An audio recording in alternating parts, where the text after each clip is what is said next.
Thomas Paine, Thomas Paine, Thomas Paine, Sam Adams, Sam Adams, Sam Adams, Benjamin Franklin, Benjamin Franklin, Benjamin Franklin. These men spoke up for what they thought was right. From their courage came such documents as the Declaration of Independence and the Constitution of the United States.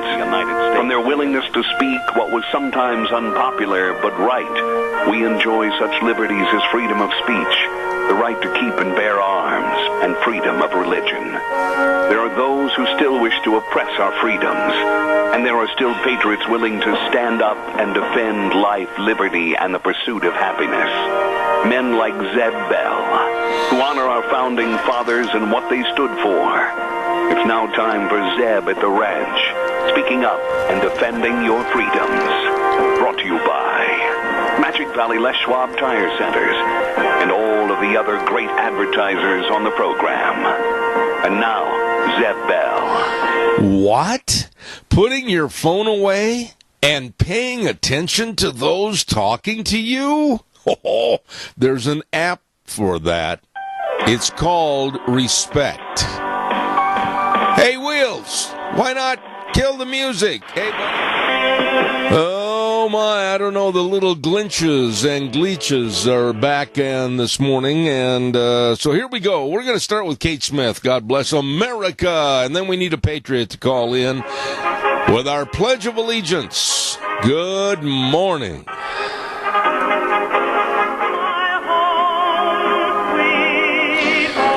Good morning. Not the way we want to start off right away with a great big bungle, but we're ready to rock and roll right now. Good morning, Zeb at the Ranch. I'm Zeb Bell. And with our major sponsor, your Magic Valley Les Schwab Tire Centers, all 7 locations serving you. And, of course, some of our great advertisers like Western Way Services, always at your disposal. Call them at 734-6969. Right now, let's go to the phone line and have our Pledge of Allegiance. Good morning. Pledge allegiance to the flag of the United States of America and to the republic for which it stands, one nation, under God, indivisible, with liberty and justice for all. Lorna, thank you for saving a program that opened up with all kinds of bomb craters. Thank you. I appreciate it. God bless you. God bless you. Have a great day. Oh, thank you. Woo! Let's get things put together. And here we rock and roll. The weather's next. Brought to you by K&R Rental at 256 South, 600 West of Heyburn. Number to call, 678-3122. And they have all the equipment from forklifts all the way to lawnmowers to make sure that whatever you need on the job site, they will have it for you. They can deliver to and then pick up when you're done. Give them a call, 678-3122. K&R Rental in Heyburn. Absolutely the best. And right now, here's the weather. Here's your weather forecast for us at the ranch as we get back to work on this shortened work week. And this morning, going to be a little bit on the cooler side, but it is going to be smoky, and temperatures are going to get up there, looking at a high of 92 for today under sunny skies. Tonight, still going to be smoky, low of 56. And for tomorrow, again, that smoke is going to stick around with a high of 94. If you're wondering where the smoke is coming from all the wildfires over in the Montana area. That is your weather for Zeb at the Ranch. Woo, it is smoky out there. To add with, I had the king of colds over the weekend, and feeling a lot better this morning, though. Hey, K&R Rental, 256 South, 600 West of Heyburn, open Monday through Friday, 7 to 5:30. They're there to serve you on Saturdays, too. You better believe it. K&R Rental is a Honda engine dealer. All the parts you might need for wheel lines, they've got it all for you at K&R Rental. Roger and the crew, 256 South, 600 West of Heyburn. Give them a call, 678-3122.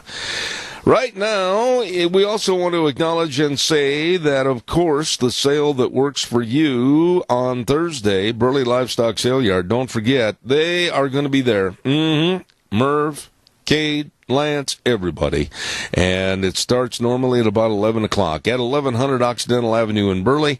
And the number to call for cattle consignments and sale information, 678-9411.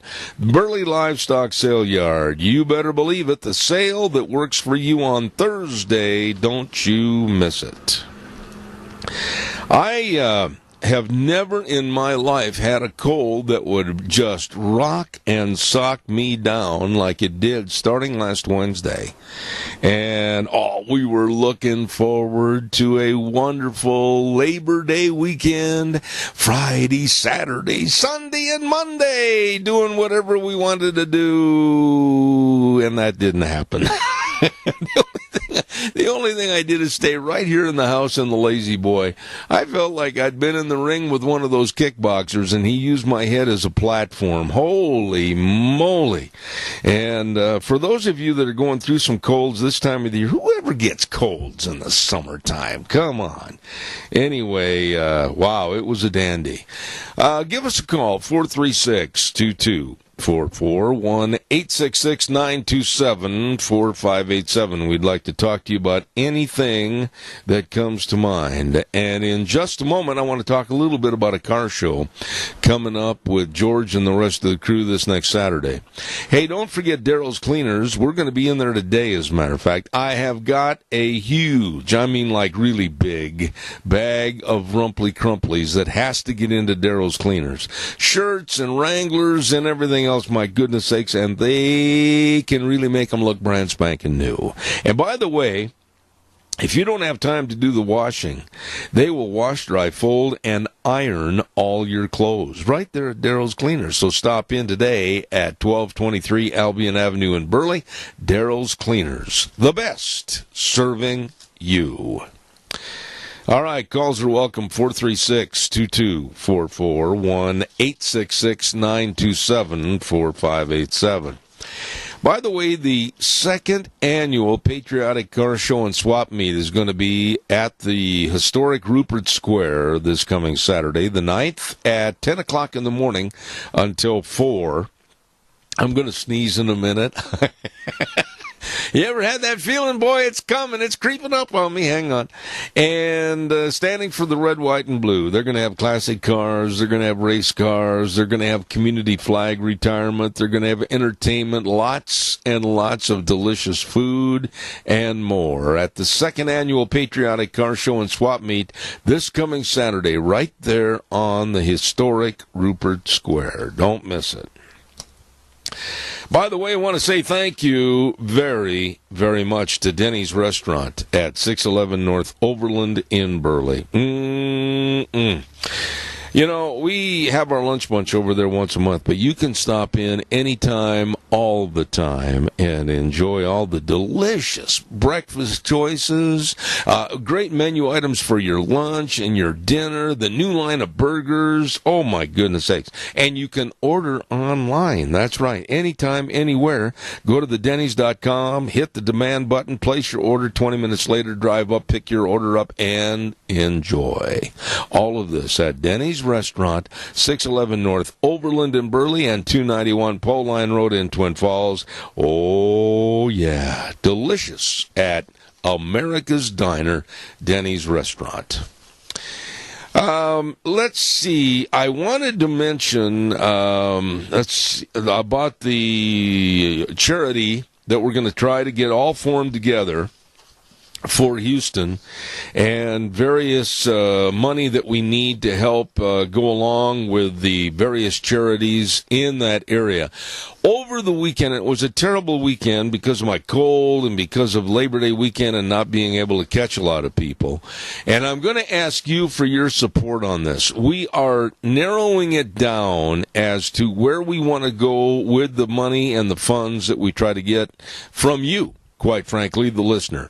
And Deanna's talking to the J.J. Watt Foundation.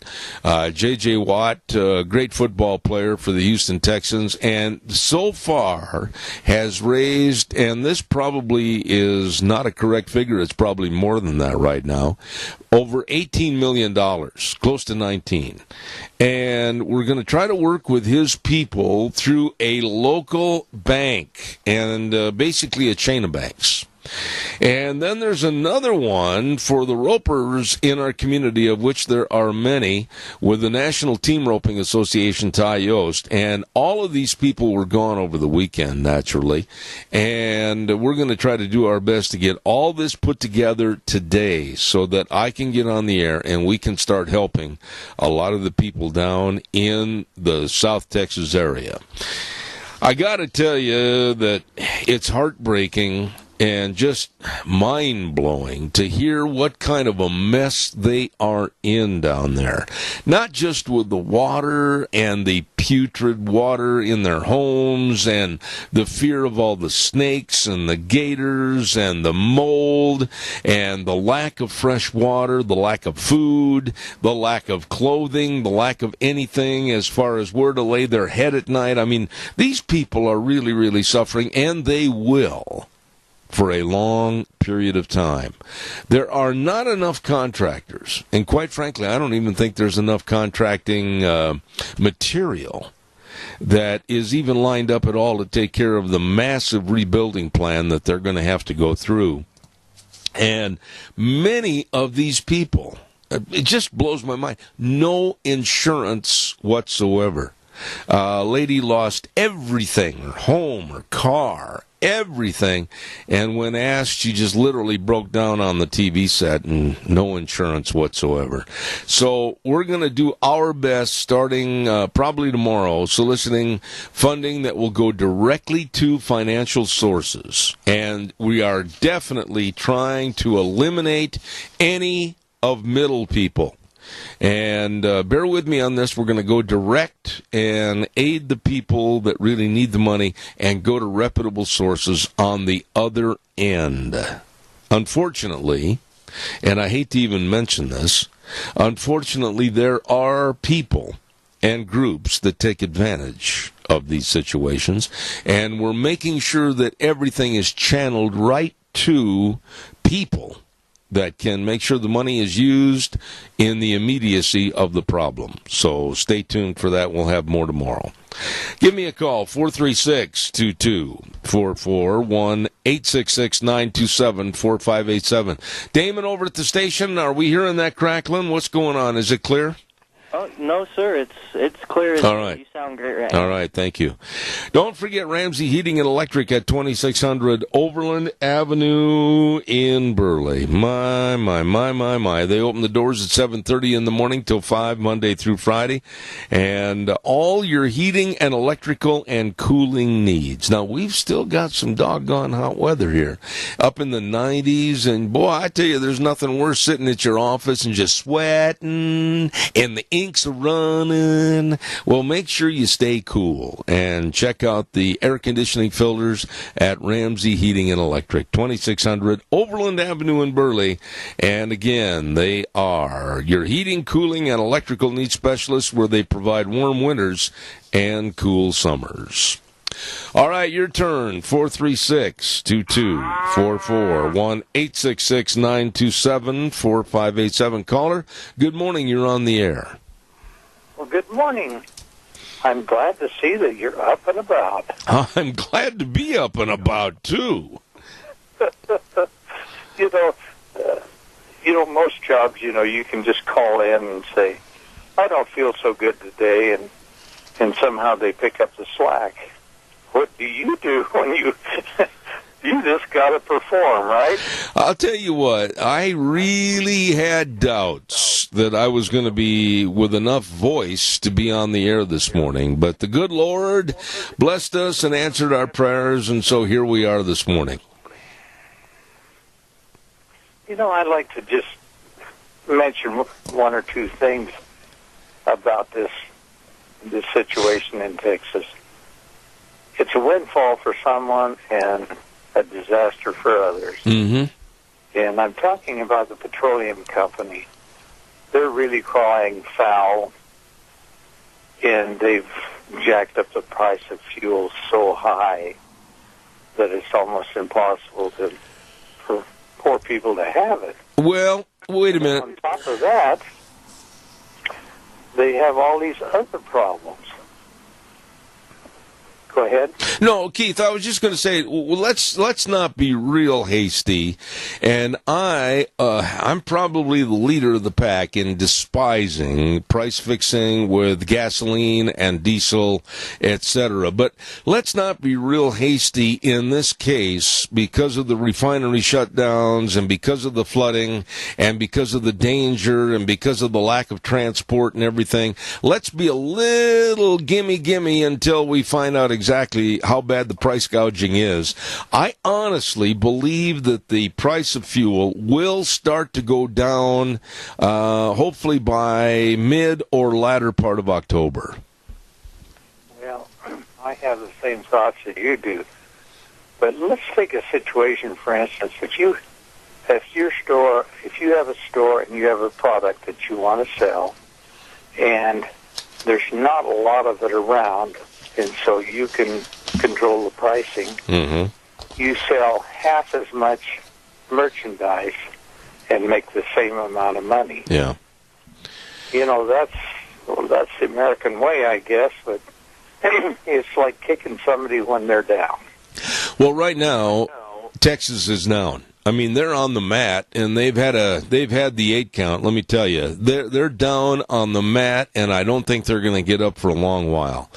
I have been trying to get a hold of some of my friends that live down in the Round Rock, Texas area, which is basically, you might say, a suburb of Houston. And I'm going to keep trying today to see if I can't get them on the air.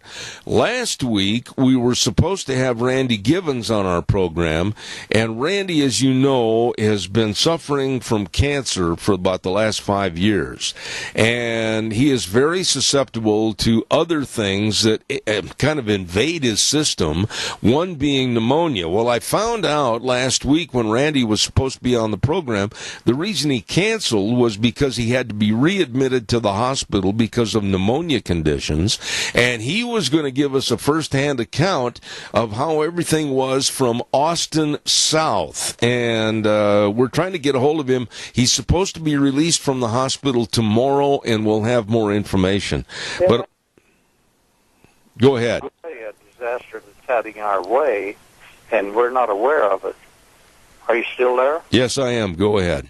Oh, okay. There's all these automobiles and everything that are underwater. Now, what are they going to do with them? Most of them have insurance on them because they're probably not paid for. But anyway, all of a sudden, there's all of these automobiles there, and they'll have to sell them as flood vehicles. The law requires that. Let me ask you a question, Keith, on that real quick. And I want to ask you because you know the car business. I heard a rumor, it was about 5 or 6 years ago, that some of the cars that were in Katrina were up here being sold as nobody knew that they had been in a flood. How do they get away with that? Well, there's some states that you can still wash a title, and one of them is Wyoming in our area, and then there's others across the United States that do that. But there's not many states that do. But Katrina, some of these cars probably didn't deserve to be called flood vehicles because they weren't hurt that bad. Uh-huh. But the problem is you can take one of those vehicles and clean it all up and everything, take the upholstery out, let it dry and all that kind of stuff and put it back in. Well, rust sets in. Yeah. In the body of it. And then it's the wiring and the material in the upholstery starts to smell and deteriorate and that sort of thing. That's what the problem is. You can take a motor and flush it out good in a transmission and probably get some more use out of it. But a lot of times, these just are not reusable. Yeah, and I'll tell you what, I got to run and do a commercial break, Keith, but I would imagine a dead giveaway that maybe it was in a flood is that you open the trunk and there's a gator in there. That would be a dead giveaway. I got to run, buddy. Thanks for your call. Thank you so much. God bless. Thank you. I want to remind everybody about a great big horse sale that's coming up this next Saturday up at the ranch in Oakley, and it's the Zollinger Quarter Horse Sale, annual production sale. And at 9:06 this morning, we're going to have Jerry Zollinger on the phone. I mean, I'm talking horses that you can use. They're not lawn ornaments. I mean, these are using horses, working horses, great minds, conformation, abundance of color. And I'm telling you what, Jerry is carrying on the family tradition with this great big production sale. Preview at 10 a.m. in the morning, sale at 11 at 1994 South, 100 East of Oakley, up at the ranch. And I'm telling you what, get a catalog today, thumb through it, and don't miss this sale. You will absolutely enjoy being up there at Zollinger Quarter Horse Sale, production sale this next Saturday the 9th, up in Oakley. Absolutely one of the best. Calls are welcome, 436-2244, 1-866-927-4587. Want to say a big shout-out, and I mean this, to Nick Greenwell and all the physical therapists over at Burley Physical Therapy and Rehabilitation, 1263 Bennett Avenue, Suite 2 in Burley. Yes, the number to call for an appointment to help you get back to being you, 678-1191. That number again, 678-1191. And they have the only hydrotherapy pool in the area. That hydrotherapy pool put me back in shape. Let me tell you, I walked a zillion miles in that hydrotherapy pool, and it was well worth it. Don't forget to give them a call. Make an appointment today, 678-1191. Burley Physical Therapy and Rehabilitation, the best. I mean it. Calls are welcome, 436-2244, 1-866-927-4587. Give me a call. The United Nations has met over this past weekend, and I'm not going to sugarcoat this, ladies and gentlemen, because I don't think you want it that way. As a grandfather, as a father, as a husband and a very concerned citizen, I'm not trying to have you drive off the road and start tearing your hair out and going, oh, woe is us. But we are extremely close, in my opinion, after reading and studying and listening and watching and viewing what's going on with North Korea. We are really close to a major conflagration with this totally irresponsible government with Kim Jong-un. And this is a government that is mad for power, absolutely craving power, and absolutely wanting to kill, maim, and destroy anything or any country that stands in its way. Now it has been estimated that they have the hydrogen bomb that is possibly 5 times more powerful than the bomb that was used in World War II. And there has to be a stopping of Kim Jong-un. How? Okay, $64,000 question. How? Do you send in special forces? It would almost be like a suicide squad. Do you make arrangements internally to overthrow the government somehow and get rid of this administration and hopefully have some kind of a common sense attitude take over in a country of millions that are being subjected to absolutely the most inhumane conditions? And then hopefully those people would have a complete insurrection against the Kim Jong-un government? I don't know. But when I listen to Nikki Haley, and I listened to others that were talking about North Korea, I don't know, but I think it's one of the most dangerous firecrackers about ready to be lit that could have a great, great impact on the future of mankind. What are your thoughts? Give me a call quickly, 436-2244, 1-866-927-4587. Well, I'm waiting for you. And by the way, you'd be doing me a favor to call in because the old voice ain't what it used to be until I get rid of all this cold all the way. So give me a call. I'd sure appreciate it. Thank you. Autumn Haven Assisted Living Center at 924 Christian Way in Rupert. The number to call these wonderful people is 436-3200. That number again, 436-3200. They are the only locally owned and operated assisted living facility in the Mini-Cache area, and they're able to provide more one-on-one care. They really do care, too. It's absolutely imperative that you get a hold of them today. Try to make every effort to get over there and visit their facility. Take a tour and see how that would work for your loved one that might need just that little bit of extra care. They're small compared to some, but with a bigger heart than most. Please remember Autumn Haven Assisted Living Center. Call them at 436-3200.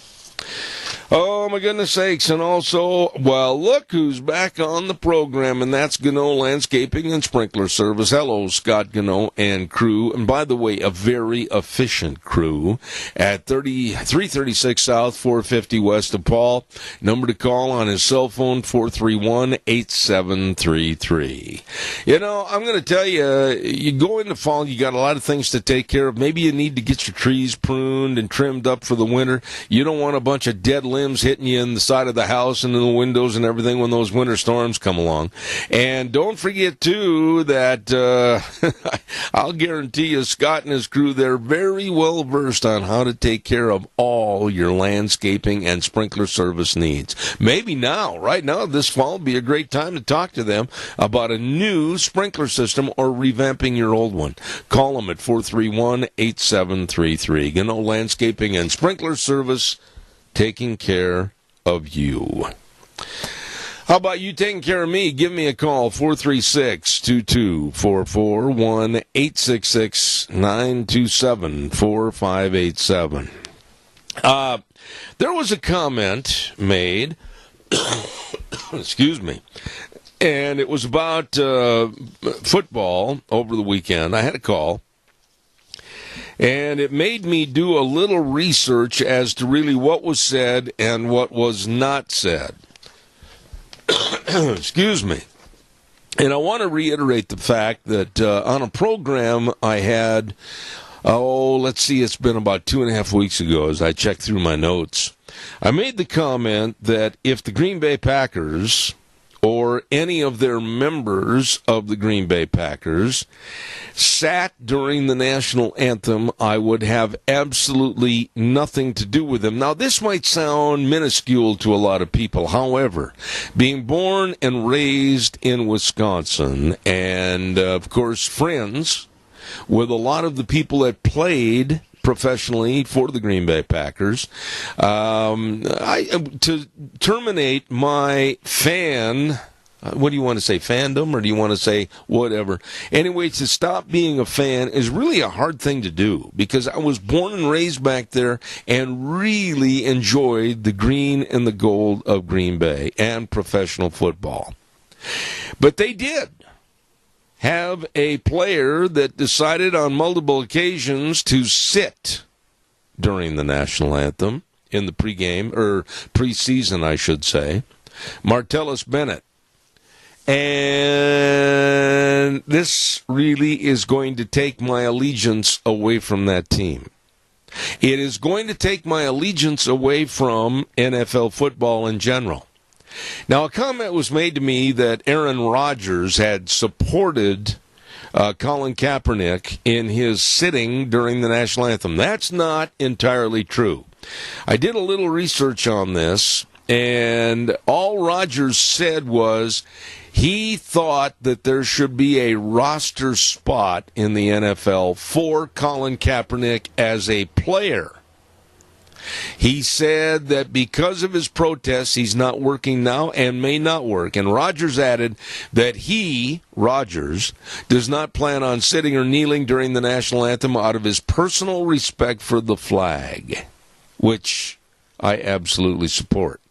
But, because one of the players did sit during the national anthem. I absolutely am not a fan that's going to overlook this absolutely lack of respect for our country, our flag, and for our soldiers and the men and women that have given their lives for that player to show disrespect. So therefore, I'm speaking out against my old team, the Green Bay Packers, and I'm speaking out against any other athlete. There was anybody that saw some of the college football games this past weekend, to which it was the kickoff for college football nationwide. If you saw and or heard and can verify that any collegiate player decided to take a knee or sit during the anthem, let me know. Please let me know. I did not personally see it. And with this cold, I had plenty of opportunity to sit in the house and watch football. But I did not see it, and I certainly hope it doesn't go that way, because this has got to stop. And whether it is the pros, with the owners and the coaching staff saying, that's it, enough, because it is a detraction, and it has cost a lot of viewers on television, and a lot of fans are upset with the NFL. This has got to stop, primarily because it's our country. And this, I was listening to a soldier over the weekend in an interview when he was asked about this. And he said, you know, they have a right to sit during the anthem. And they have a right to look down or with a clenched fist, whatever they want to do. They have that right. But he said, I was sent into duty. I was sent into battle. And I could have given up my life for them to show disrespect to the flag. And the poignant statement that he was making is he didn't have a choice. He was there to serve us. He was there to serve with his life. He was there to give the ultimate for these crackpots and sleazes that have never had to put their life on the line. This country affords so much for all of us. I don't care if it's the loons that are involved in Antifa. I don't care if it's the loons that are involved on the other side with neo-Nazism. I don't care what it is. We have been given and afforded so much. And I don't believe we're grateful. I don't believe we're grateful or thankful. This country is the greatest country in the world. If you want to get up off your big fat butt and go to work and have a goal and have a dream, you can accomplish that. You can do and be whatever you want to be. And I am so sick and tired of these losers, and that all they want to do is disrupt, all they want to do is burn, all they want to do is knock down, all they want to do is swear at or chant or hit other people that are trying to be successful. It makes no sense to me whatsoever. And that leads me right back to pro football. Multi-million-dollar contracts. These guys are driving around in Porsches, and these guys are living in great big fancy houses. And America provided that for them. Not some little European country, not Iran, not North Korea. America provided that for them, gave them the opportunity. And then they turn around, and they're not happy about something in America. There's a lot better ways than denouncing the flag, denouncing our national anthem, and literally denouncing our soldiers. Caller, good morning. You're on the air. I'm going to ask you to stay with me just a moment. I've got to get a quick spot in, and I'll be right with you. I want to remind you every Monday we give away Sophie's dozen cookies. Oh, my goodness, they're so delicious. Thank you at Sophie's Chatterbox, 530 East Street in Rupert. Oh, the best of a restaurant, the best of a bakery. Always great food. You're going to love it. And don't forget to be tuning in next Monday as we give away a dozen cookies to Sophie's Chatterbox. And caller, good morning. You're on the air. Thank you. Yes, good morning, Zeb. You know, most of these people I see out there demonstrating against America, and I bet you 75% of them are not working. They're on welfare and food stamps. They've got time to go out there and demonstrate against a country that's filling their coffers up with our tax money. And then you got the poor slobs out there that are working 8 and 10 hours a day to make ends meet. Then we have to support this bunch that's turning against us. Yeah, and it's going to get worse before it gets better. I think that right now America is in for a very uncivil war again in this country, and I think it's got to stop. Somehow it's got to stop. With Antifa and all these other groups, it has got to stop. You know, Tony, honestly, you've had your hard times through your life. You went through the Depression. You went through, really some times where you didn't know where the next loaf of bread was coming from, but still, after all the times I've known you, you are a very proud American and so thankful to live in this country. Well, a lot of these people came from these foreign governments are pushing all these welfare recipients that they don't want, that are supposed to be in their country. They're being pushed up here onto the American taxpayers, and how much longer it is between before the American taxpayer has to zip up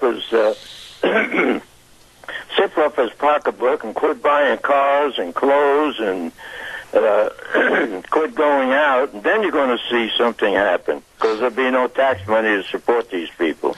You know, and people don't realize when, and I'm going to go back to these pro football players or pro basketball, it doesn't make any difference.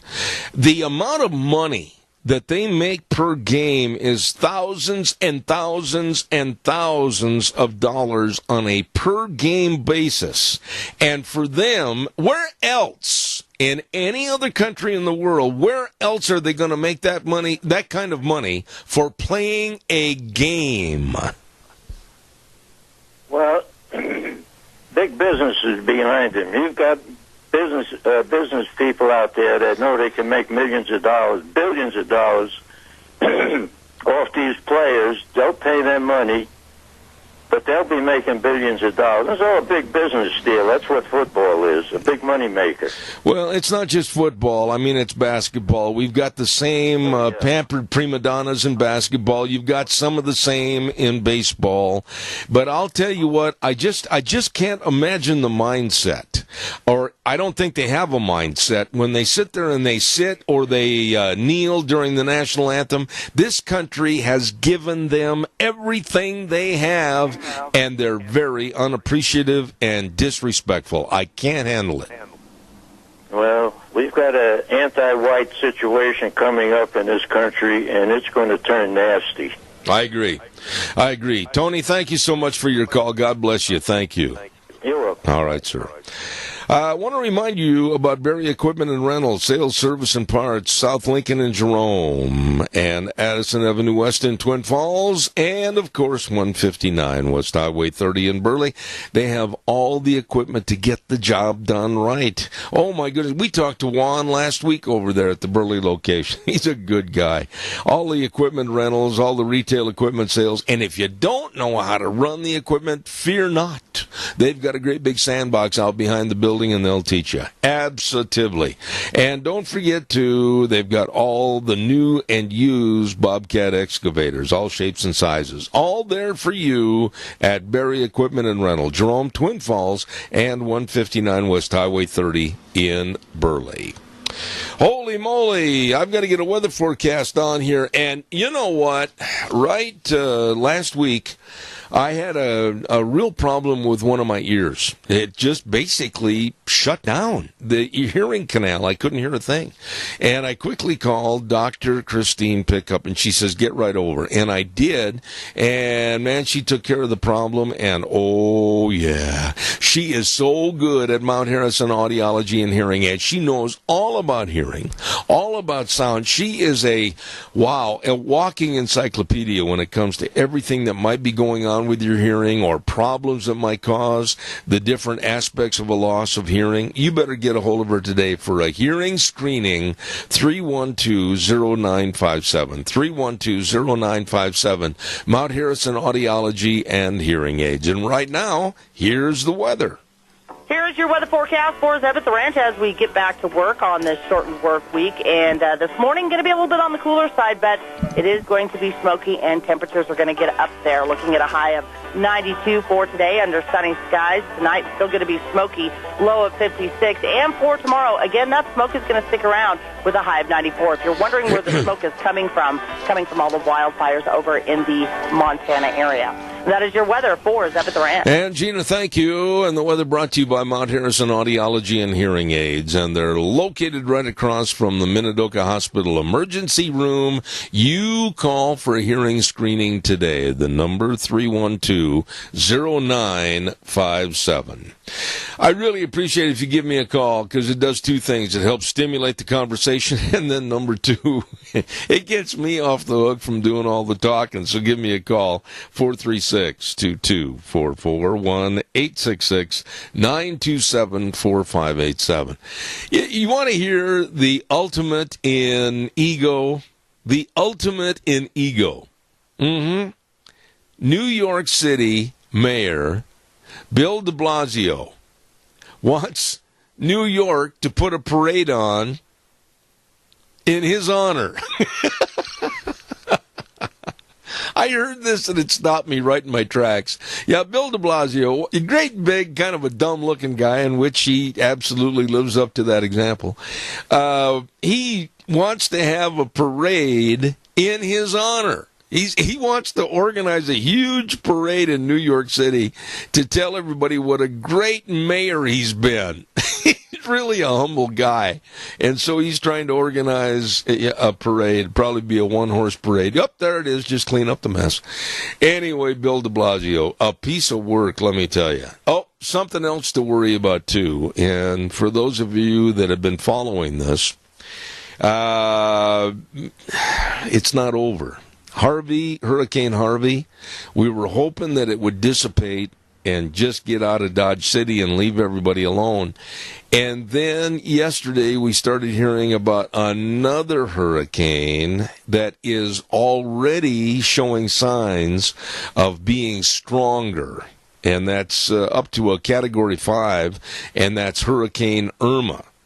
And they're saying that the track that it's on, and I was watching it right up till when I signed on the program this morning, the track that it's on, it might hit South Florida. And please say your prayers for these folks, and hopefully Hurricane Irma will take another course and maybe jut north out into the Atlantic. But then there's another one to worry about that is just way down in the Central Americas right now, called Hurricane Jose. So please say your thoughts and prayers for all those people over there, because there's a lot of bad weather. This is the middle of hurricane season, and it doesn't look like they're going to go away anytime soon.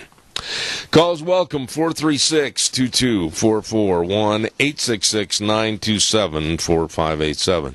Basically, this is a brand new start to a brand new month for us.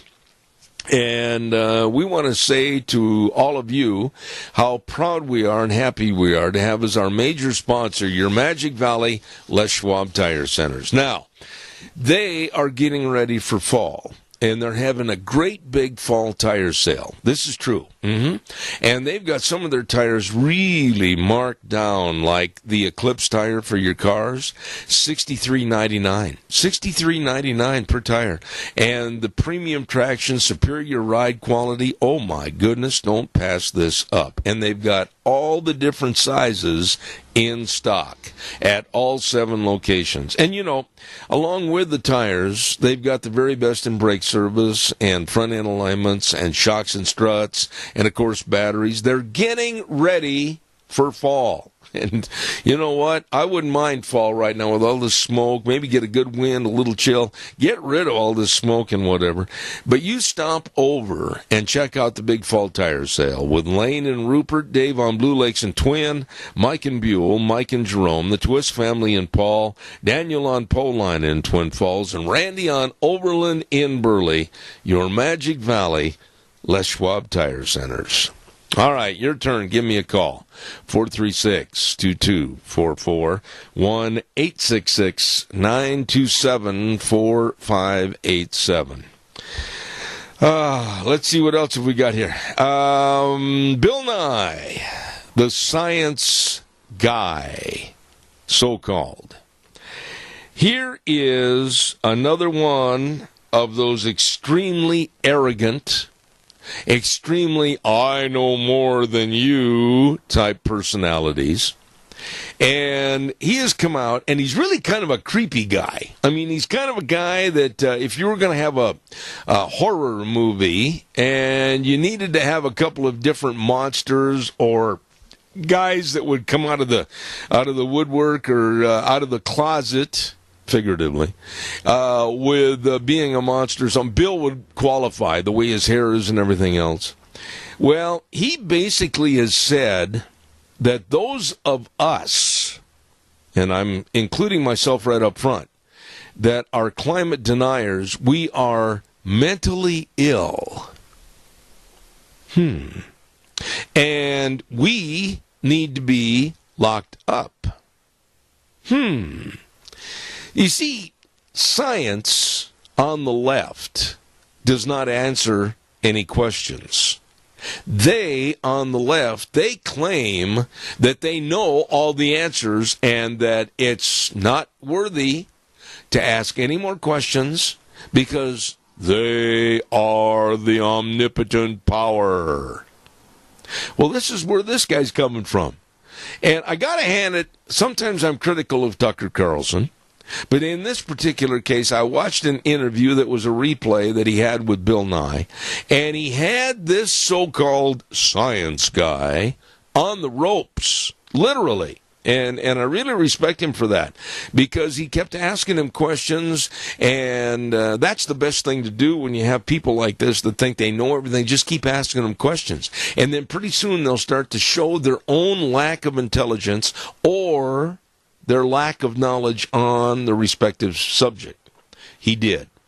And Bill Nye made a fool out of himself, which a lot of the climate people do, including the most visible knothead, Al Gore. And I just thought it was a great interview, but he basically came out and said, for those of us that are climate deniers, we are mentally ill and we need to be locked up. Okay. By the way, excellent football over the last week with college ranks. I don't know what you thought out there, but I know there's a lot of Boise State University fans in this area. A couple of negatives. Number one, they did not sell out the stadium. Number two, it was an afternoon game. Yes, I know it was warm. Number three, the so-called golden child for Boise State, as far as being the number one quarterback and everything else, looked like he had cement blocks on his feet. I'm talking about Rippon. And I will come out and say this, that I thought the offense for Boise State looked a heck of a lot better and had more opportunities when they put in Montel Cozart, backup quarterback. I thought this kid just absolutely exuded energy and exuded more opportunity than Rippon did standing in the pocket and getting decked. But that was the kickoff and the premiere for Boise State football this year. And I'm going to tell you this, and if I'm wrong, I'll apologize. If that is indicative of how they're going to play for the rest of the year, Boise State University is looking at maybe the mediocrity of a 500 season in wins and losses. They didn't look really good.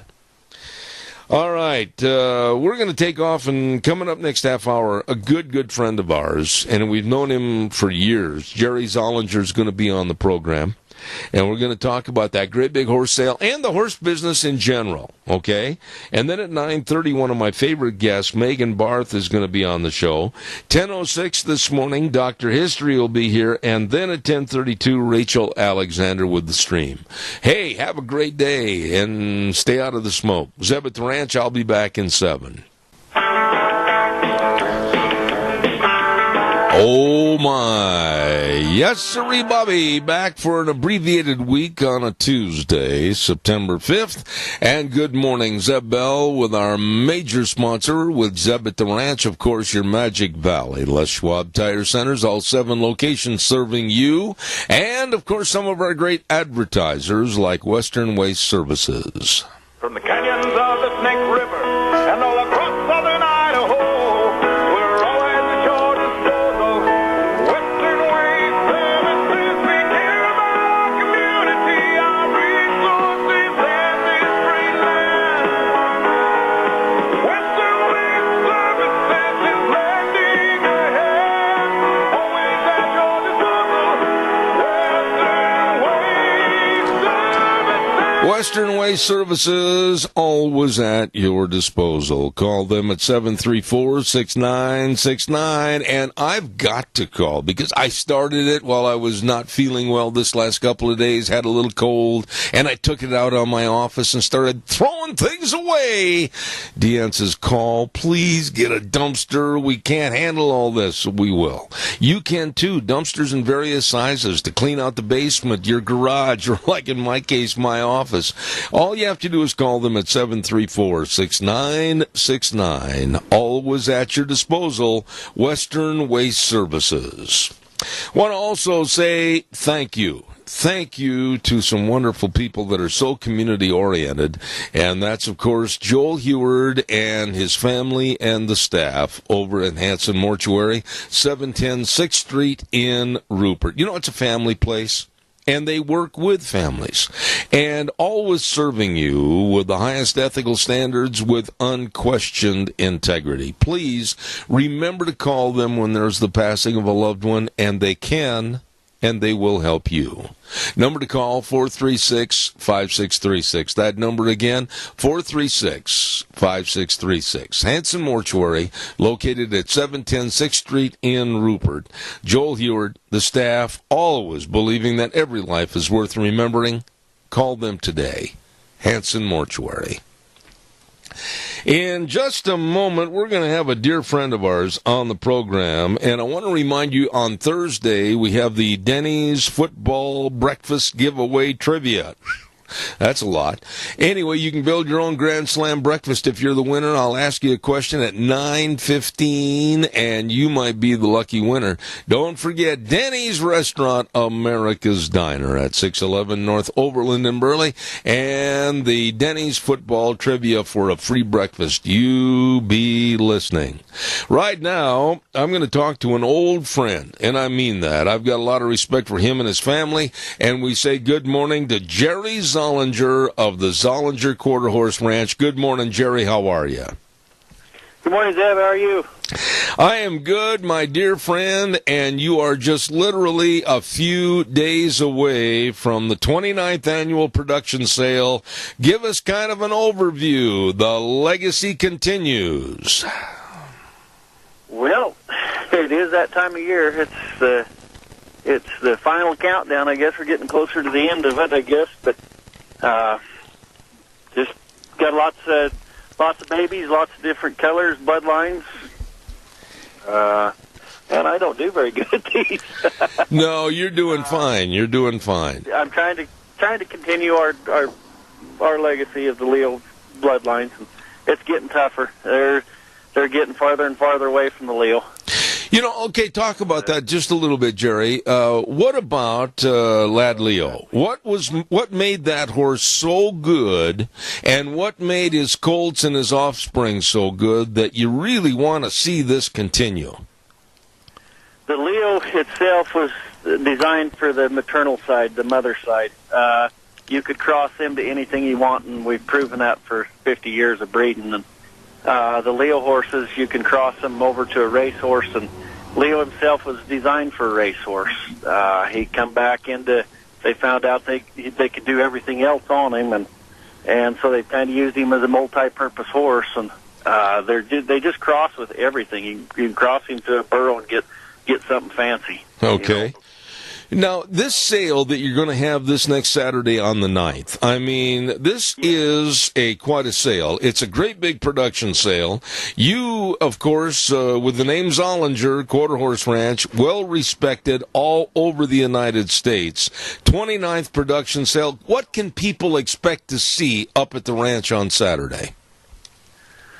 Hopefully bright, clear skies instead of the smoke, but they can expect to see some nice, probably the best set of colts we've ever raised in our life was this year. Really? Had good feed, good weather, and everything looks good. Now, let me ask you a little bit about these colts. It takes a lot to really manage the mares and keep the bloodlines and everything. Boy, I'll tell you what, Jerry, a lot of work on your part and your family. It is, yeah, but I had a big eye-opener 4 years ago how hard it is to keep track of everything and how much work it does that you put into a ranch for horses and stuff. I almost think cows may be a little easier way to go, but you've got to love them. You gotta love horses in order to do it. I absolutely love them. I love to see that new outcrop in the spring. I love to see the personalities of them colts as they grow, and it's just like opening a Christmas package every morning when you go up there to in the spring to see what you get. Now it's a good thing. Oh, I tell you what, I'm really proud of what you've got up there. Now, how many brood mares, how many colts, how many horses are going to be at this sale, this production sale? We have 46 lots, and I know of a couple that is out, but so we're probably shooting at about 45 that's left in there for the people. Okay. Now, now the folks that want to get up there early on Saturday, they can kind of preview and walk around and ask questions and everything. Give us a little semblance of what's going to happen up there on Saturday. Saturday we start off at, bright and early at daylight for us, but I usually have the mares in the corral by 8 o'clock, and people's welcome to come through and walk through them and kind of look at them hands-on before they come into the ring, and you get to see a little bit more. You get to see the mares' personalities, you get to see the colts' personalities, and kind of have a little more on them of what happens. We do have a few riding horses in there, and they'll get to see them at 10 o'clock. They'll preview them and kind of show them off. They'll actually be there about 9 or so, and people can kind of watch them and ride them or whatever they need to do to see what their next purchase might be. Now, what about, I heard that you've got DV auctions. Explain that to us a little bit, Jerry. We do. Here 4 years ago, I started DV auctions. We used to use Superior Livestock, and we switched to DV auctions because the computer's the big thing, and they come on and they video live while the sale is going on. So everything that's going on the sale ring goes on the internet, and you can bid or purchase on the internet. It's super fast, and there's not much delay in between. It works just like you're sitting there live in the ring. Okay. Now, Jerry, all the years growing up there at the ranch and all the good horses and everything, can you share with us some of the stories about some of these horses and some of these colts and some of these fillies that went on and really made a name for themselves? Oh, Zeb, there's several of them. I'll give you a recent example here, two recent examples. Talon Clark from Buell is using one of our mares that was kind of supposed to be just a family horse, and she's kind of made something of her. I'm pretty proud of her. She's made it to the high school state finals on her in the barrels and the poles, and She's breakaway owner, and she's produced a colt that's won over 100,000 in the heeling end and the roping end of it with the Cody Smith kid out to Malta. Very proud of them kids. You know, there's. Go ahead, Jerry, please. I was going to say there's several different horses. The Loms has used them for years. Won lots of money on a horse they call Blue out of Dry Speckled Pepper horse. Mm-hmm. Won trailers. They've just worldwide. The thing I like about these horses, and I'd like you to elaborate on it a little bit, and I hope you're not offended when I say this term. These are not your prissy horses. These are not just your feeding leaders. These are horses that were born in the rocks, out in the desert. They know how to stand up. They know where to put their feet. They've got great conformation. These are some pretty good-minded horses. Elaborate on that if you agree with me. I agree, Zeb. We run out on some grass and stuff out to stand rod, and they got to travel for water. They're not just led to the water trough and there it is. They know how to cross creeks. They know how to climb up the mountains. But then when you come to an arena to use one, or you come back into town where you got to have some speed, their footing's there. They know where to put their feet. They're not going to be laying down on the ground on a corner. They're just super horses. They know how to travel. You hit it right on the head. That's kind of how we run them. Jerry, the thing I like about your horses and these past sales, and of course with your dad and everything, the attitude of these horses. I mean, these are horses that you can use whether it's barrel racing, whether it's team roping, whether it's cow cutting, whether it's working cow horse, or if you just want to saddle one up and ride someplace. These horses got good minds on them, and they are really well known in the quarter horse industry. Right. It's taken 50 years plus to get where we're at, and my ideal and my dad's was at the same time was to create a horse that you could turn out for 6 months, a year, be able to go get on it and get your job done. Whether you say it's to go down the road and get the mail, or whether it's to go get a cow in or go to a roping or something. I mean, that's the design of them. They're not made for one event. They're made for all of them. Right. That's our goal. We've crossed the new blood like Plague Gun. We've got son of Plague Gun, the Pepto Boonsville horse, and we've crossed them back over to them old foundation horses, and we heavily screen them. And I do today. I watch and I listen. I try to get feedback from people that's bought them, that's 2- and 3-year-old colts now, and if I got a bad report, I put a mark on that mare. I put a big emphasis on our mares more than anything. I'm not trying what that colt lives with for 6 months or 7 months out of his life. Right. Jerry, I'm not trying to denigrate any other breed of horse, and I'm not out to run any other breed down, but I just want to say that around the quarter horse industry, like I've been almost all my life, that is a breed that seems to be really compatible with whether it's a young child starting out or whether it's an old man like me. The horses seem to have the minds and the disposition that you can't find in a lot of other breeds. Would you agree with that? I agree. Don't get me wrong. I'm with you. I love every type of horse there is. I might give somebody a little raft over a certain breed or something, but I still love watching a horse. Right. I love watching them. But the mind and the disposition means a bunch.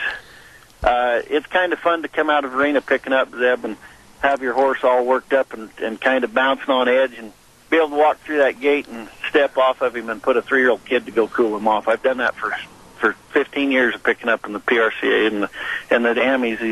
You just gotta. I can't live without them type of horses, and I probably never will.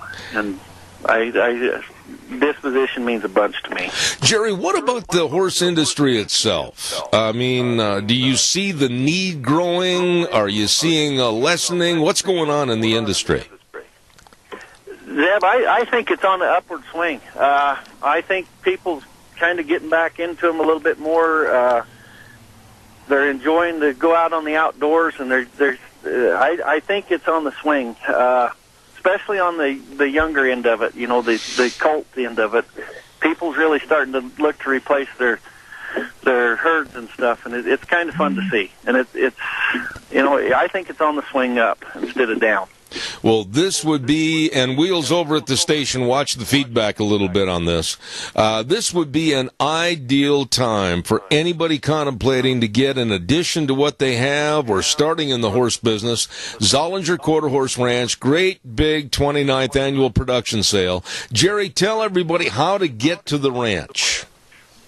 We're 19 miles south of Burley, Idaho. You can take exit 208, go straight through Burley into Oakley. When you hit the four-way stop in Oakley, hang left towards Palmerale and go 5 miles, and you can't miss us. You see all the horses. That's evidently me. Okay. Zeb, I want to say one other thing, too. People are more than welcome to come up during the week here. I've got all the babies here close to the house, and they're more than welcome to come look now. Okay. Clear up through to the sale day. I mean, Friday night's a good night to come. We brand the colts and or number them, from the sale day, and people's more than welcome to come and watch and see how we handle them. I'll tell you what, folks, I've known this family ever since I think I moved to the state of Idaho, and I've known Jerry. Jerry, I've known you since you were just a pup, and I'll guarantee I'm pretty proud of what you're doing. And these horses are A1. You need to get up there to the Zollinger Quarter Horse Ranch production sale, 29th annual, preview at 10, sale at 11 on this Saturday, 1994 South, 100 east of Oakley, right there at the ranch. Jerry, any final thoughts before I let you go? No, any questions, feel free to call me on my cell phone. It's 228 now, Zeb, 670-3833. I'd like to have a nickel for how many calls I've had to start over because I forget the 208. Frustrating. Jerry Zollinger. Dial one and it keeps busy and I can't figure it out, and it's 208. Absolutely. Jerry, it was really a treat to see you a couple of weeks ago over at Minidoka County Fair. God bless you, man. I hope this is the biggest and best sale ever. Thank you for sharing with us this morning on our program. Zeb, thanks for the opportunity. It's sure good to hear your voice across that arena again. Well, God bless you.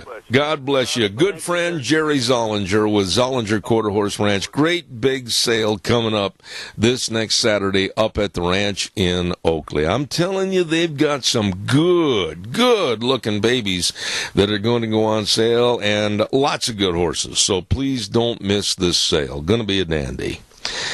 Oh, let's see, what else have we got? Oh, I want to remind you quickly, and then we'll take a call or two, that on the 14th, Thursday the 14th, we're going to be celebrating Patriots Week, and also hats off to farmers at Ramsey Heating and Electric. Don't forget that. That's on the 14th. We're going to be over there broadcasting live for the entirety of our 3-hour program. So you be there. Come on in. Say hello. We're going to have a lot of military people there. We're going to have a lot of stories about their involvement. It's going to be great. All of this at Ramsey Heating and Electric at 2600 Overland Avenue in Burley on the 14th. It's Patriots Week and hats off to farmers. So we're going to celebrate 2 big events right there at Ramsey Heating and Electric. Don't miss that. Okay, while we have just a moment, I want to remind you about Let's Ride. We were going to go on a great big trip this past weekend with the four-wheelers, and then yours truly got sick and ended up riding nothing but the lazy boy. Anyway, Let's Ride, 270 Highway 24 between Rupert and the World. They're open Monday through Friday, 9 to 6, Saturdays 9 to 4, and they've got all the four-wheelers over there. I mean, you're talking four-wheelers, we're talking four-wheelers. I mean, they've got them all over that showroom, and they've got all the side-by-sides, they've got all the accessories, they've got a wonderful service department to keep you running. What are you waiting for? Please get over there today. Let's Ride, 270 Highway 24 between Rupert and the World, and it's true, it's where the fun is sold. Please call me at 436-2244, 1-866-927-4587. I was telling Deanne earlier this morning, I said, Goober, I hope we get a zillion phone calls today so that people will take and share their voice so I don't have to talk so much. I would really appreciate it if you'd give me a call. Love those calls. Keep me from talking with my old raspy, smoke-filled voice this morning. Hey, by the way, too, don't forget Cameron and Siemens Insurance, Highway 24 in Rupert. Life insurance, health insurance, retirement planning, employee benefits, all of this and more. They really, really are the insurance professionals for you, your family, and your business. Now, they're dedicated and responsive to your needs and very accessible. All you need to do, you've got a little bit to do too, you've got to pick up the phone and call for an appointment at 436-4424. That number again, 436-4424. Cameron and Siemens Insurance, Highway 24 in Rupert, serving you. Really nice people. Oh, my. Let's see what else have we got cooking here. I was on the phone the other day to a lady, let's see, Kim Vega, over at the Minidoka Memorial Hospital, and she wanted me to start reminding you that they're going to have a family health fair. It's going to be at the end of the month of September, and the way this year is flying by, it's going to be here before you know it. And that's going to be on Saturday, September 30th from 8 a.m. until noon at Minidoka Memorial Hospital. And the health fair profile is $40, and they're going to have various tests conducted, and they're going to have blood drawing available. It is a health fair, literally, to see what kind of shape you're in. So be sure and attend that great big Minidoka Memorial Hospital Health Fair. Easy for me to say. And that's on September 30th, a Saturday, from 8 until noon. And don't forget, this is just one of the many, many worthwhile projects going on at your Minidoka Memorial Hospital. So get over there and enjoy. My dear friend George, well, I've got just a moment. George Mass and the Patriotic Car Show, second annual Patriotic Car Show and Swap Meet. What are they going to swap? I don't have a clue. Anyway, standing for red, white, and blue, it's going to be this coming Saturday from 10 to 4 on the historic Rupert Square, and it's sponsored by the City of Rupert, Combat Vets Association, and the Rupert Veterans Memorial. They're going to have classic cars there. They're going to have race cars. Wheels, are you going to take your wheelchair over there? You're going to dress it all up in flames and have it on the square? I feel like I should. Maybe I can put in an aftermarket engine, maybe put some nitrous oxide on it. We'll get the chair going.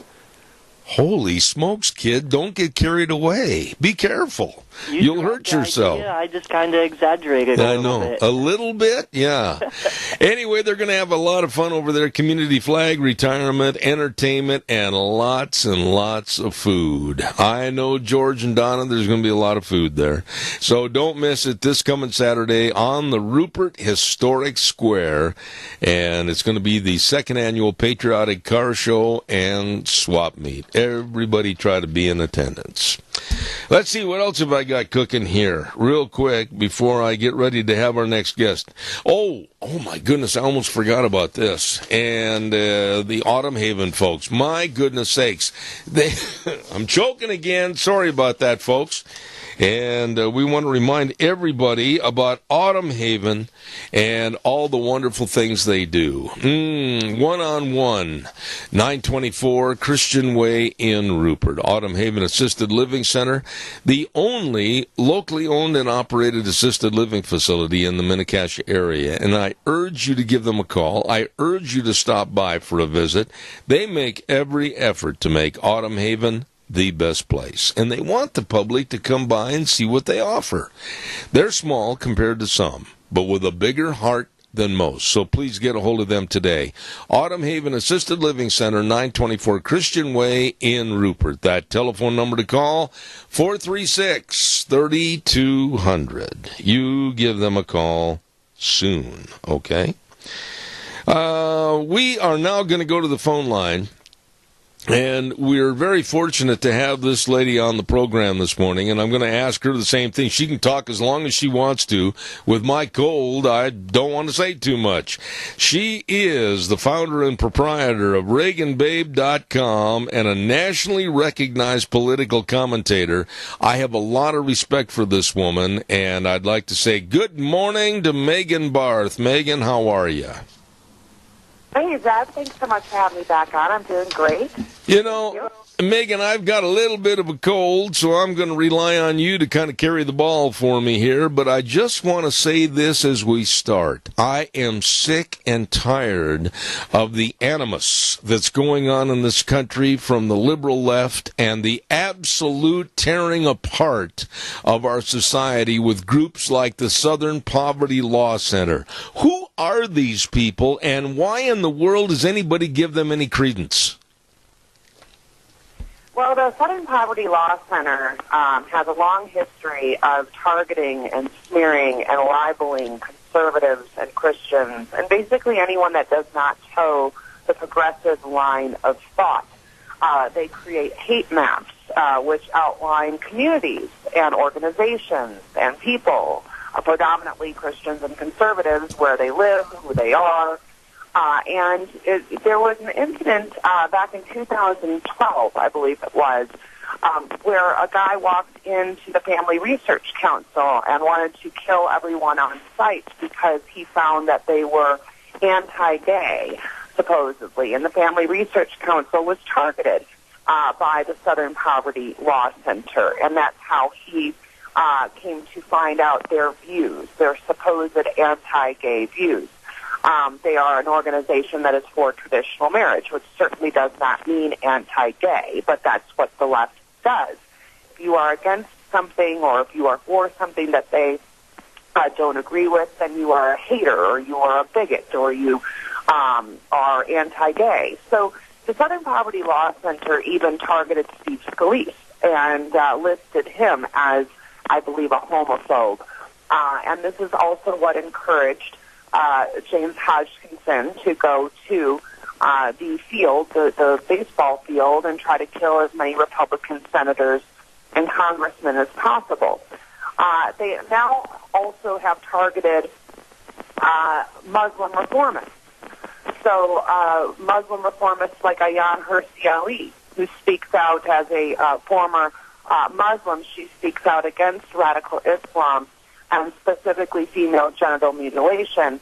And she and other Muslim reformers have been targeted by the SPLC. And the SPLC now has also become cause celeb, meaning that you have George Clooney and Tim Cook, the CEO of Apple, and other millionaires and billionaires now donating to the SPLC. What's interesting, though, is that some research done by the Washington Free Beacon uncovered that they are keeping large amounts, and we're talking millions of dollars of cash in offshore bank accounts, from Bermuda to the Cayman Islands, etc. So this really begs the question, why? Why are they keeping large sums and transferring tens of millions of dollars into offshore tax havens? And so it's coming under greater scrutiny. Specifically, those that have been targeted now are suing the SPLC for defamation and also libel. Well, let me ask you this, Megan, and I want to preface my question by stating a fact. I'm an old man now, but I was raised in this country with some moral and family values of which I am very proud, and I still cater to those values today. Those values and my biblical teachings I am not going to change. I am not going to become a member of their herd, so to speak, and so I guess I would be lumped together as one of their people that they would name as a hater or a hate group, because I'm not going to change my values just to go along with the SPLC. My question is, are there people out there like me that have got the guts to stand up, or is everybody just saying we're going to roll over and join them? Well, there are people like you that do have guts, and those people are coming together. either through organization or individually, and suing the SPLC. And that's, unfortunately what needs to happen. I asked, what if 63 million Trump voters started a class action lawsuit and sued the DNC for defamation, and sued the DNC for libel, and sued the likes of the Southern Poverty Law Center for the same types of causes. We've been defamed, we've been libeled, we've been referred to as Nazis. Trump has been referred to as Hitler. We've been basically libeled by CNN, and saying that we're all just, because we're Trump supporters, we're all just de facto, KKK members. I mean, this is outrageous, and this is why you see the rise in violent rhetoric against the right. I have not seen this extent in my lifetime. And this is really causing many unhinged people who are predominantly on the left to act out in violence. We see it from, as I said, the Family Research Council, and then the Steve Scalise shooting, where dozens of other members of Congress could have been killed, and then we also see it in the streets and organized by the likes of Antifa. When you look at the situation today, Megan, and I watched the news over the last couple of days and took a lot of notes, whether it's Antifa or whether it's the neo-Nazi groups or whatever, I honestly have not seen this much hate, if you will, and this much divisiveness in this country since way back in the 60s, the likes of Selma, Alabama, etc. This is getting worse. I think the uncivil rest in this country is going to far exceed anything we've had in the past, and I think it's stoked by people like George Soros and others that want to see the demise of our country. Elaborate on that, please. Yeah, I think you hit the nail on the head. Antifa is a worldwide organization who's actually banned now in Germany. George Soros' 501c3s, he operates about, 200 of them in our country. These 501c3s have been banned in his home country of Hungary because of his continued meddling in the sovereignty and the elections of Hungary. So Hungary literally banned his organizations, and I've asked for the same to happen here. There's currently a petition going around to label George Soros as a terrorist, and I can't necessarily disagree, and I would sign that petition to put in front of the White House. Any petition that reaches 100,000 signatures, which I think it's gained already, has to be reviewed by the White House. And George Soros operates all of these 501c3s not to restore our republic, not to promote the values of the greatness of our republic. He operates in a very seditious manner to tear down our republic. He funds radical organizations, whether they're environmental organizations or social justice organizations. And there really is no justice in social justice. That's just a complete misnomer. Social justice is not blind justice, and that's how this country operates. And why the heroine of justice is shielded. She's supposed to be blind. So, George Soros is a very, I would believe, a poison that has enormous power because of the amount of money and the amount of organizations he has and that he funds. But Antifa is a well-funded group. I mean, you look at their signs, that costs money. To bus people into Charlottesville and into Oakland, thousands of people, that costs money. When we had Mike Pence was supposed to speak in Gardnerville, Nevada, just a couple weeks ago, and unfortunately he had to cancel because of Hurricane Harvey. But I was tracking a George Soros organization by the name of Plan Nevada, who blocked me on Twitter because they don't want me following them. They were offering free bus rides to protesters from Reno Airport to Gardnerville, which is about a 45-minute drive. Well, who's paying for those free buses, right? So they operate, really in the open, but without any sort of accountability. And so I believe this petition going forward to the White House, people are getting wise as to who George Soros is. And it was Hillary Clinton who told us right after the last debate with Donald Trump that those who do not accept the election results are a direct threat to our democracy. Well, I would say that the press and the DNC and George Soros and his organizations are direct threats to our democracy. Let me ask you this, Megan, and I'm not trying to sound negative in the entirety of this morning, but I'm very concerned as a grandfather and a father. Have we reached the point of no return and no more conservative values in this country? Have we lost this war, this culture war, this civil war? Or what do we do to try to re-implement the values that this country was founded on? Yeah, you know, the social justice warriors, and I'll be posting, I had an investigator who did her own due diligence on all of these non-governmental organizations like the George Soros operations, and I'll be posting that piece today, an excellent piece on ReaganBabe.com. It kind of shows you the branches, and she follows the money very well on how these organizations operate and then to expose them. Do I think conservative values are lost? No, but, you know, Andrew Breitbart, who was my inspiration for ReaganBabe.com, one of them, said that politics is downstream from culture, and that is completely true.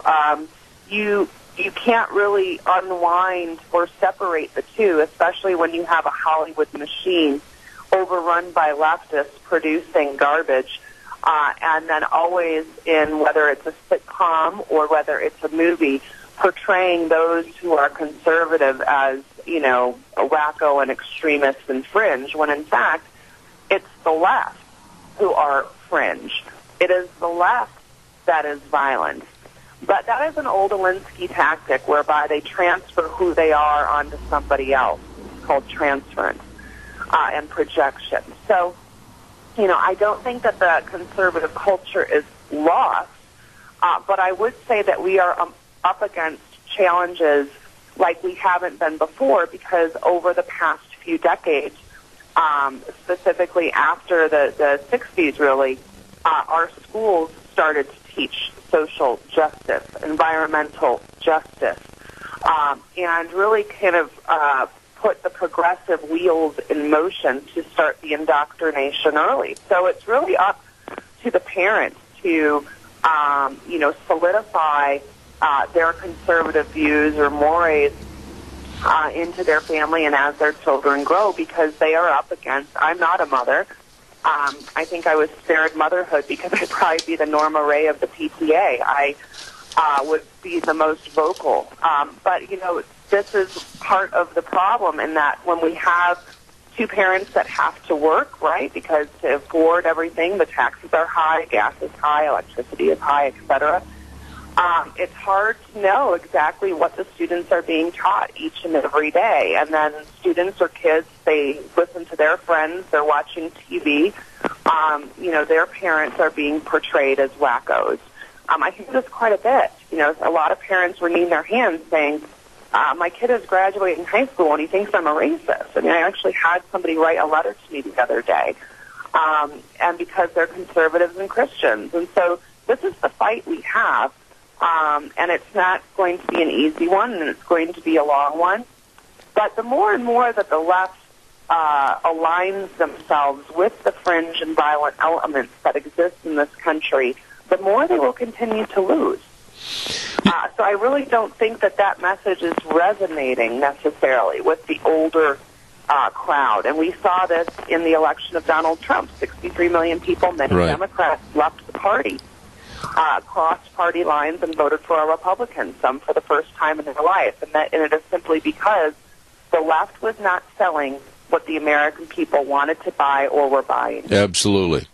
Megan, I would be amiss if I didn't ask your professional expertise on another subject that you have talked about with me in the past on this program.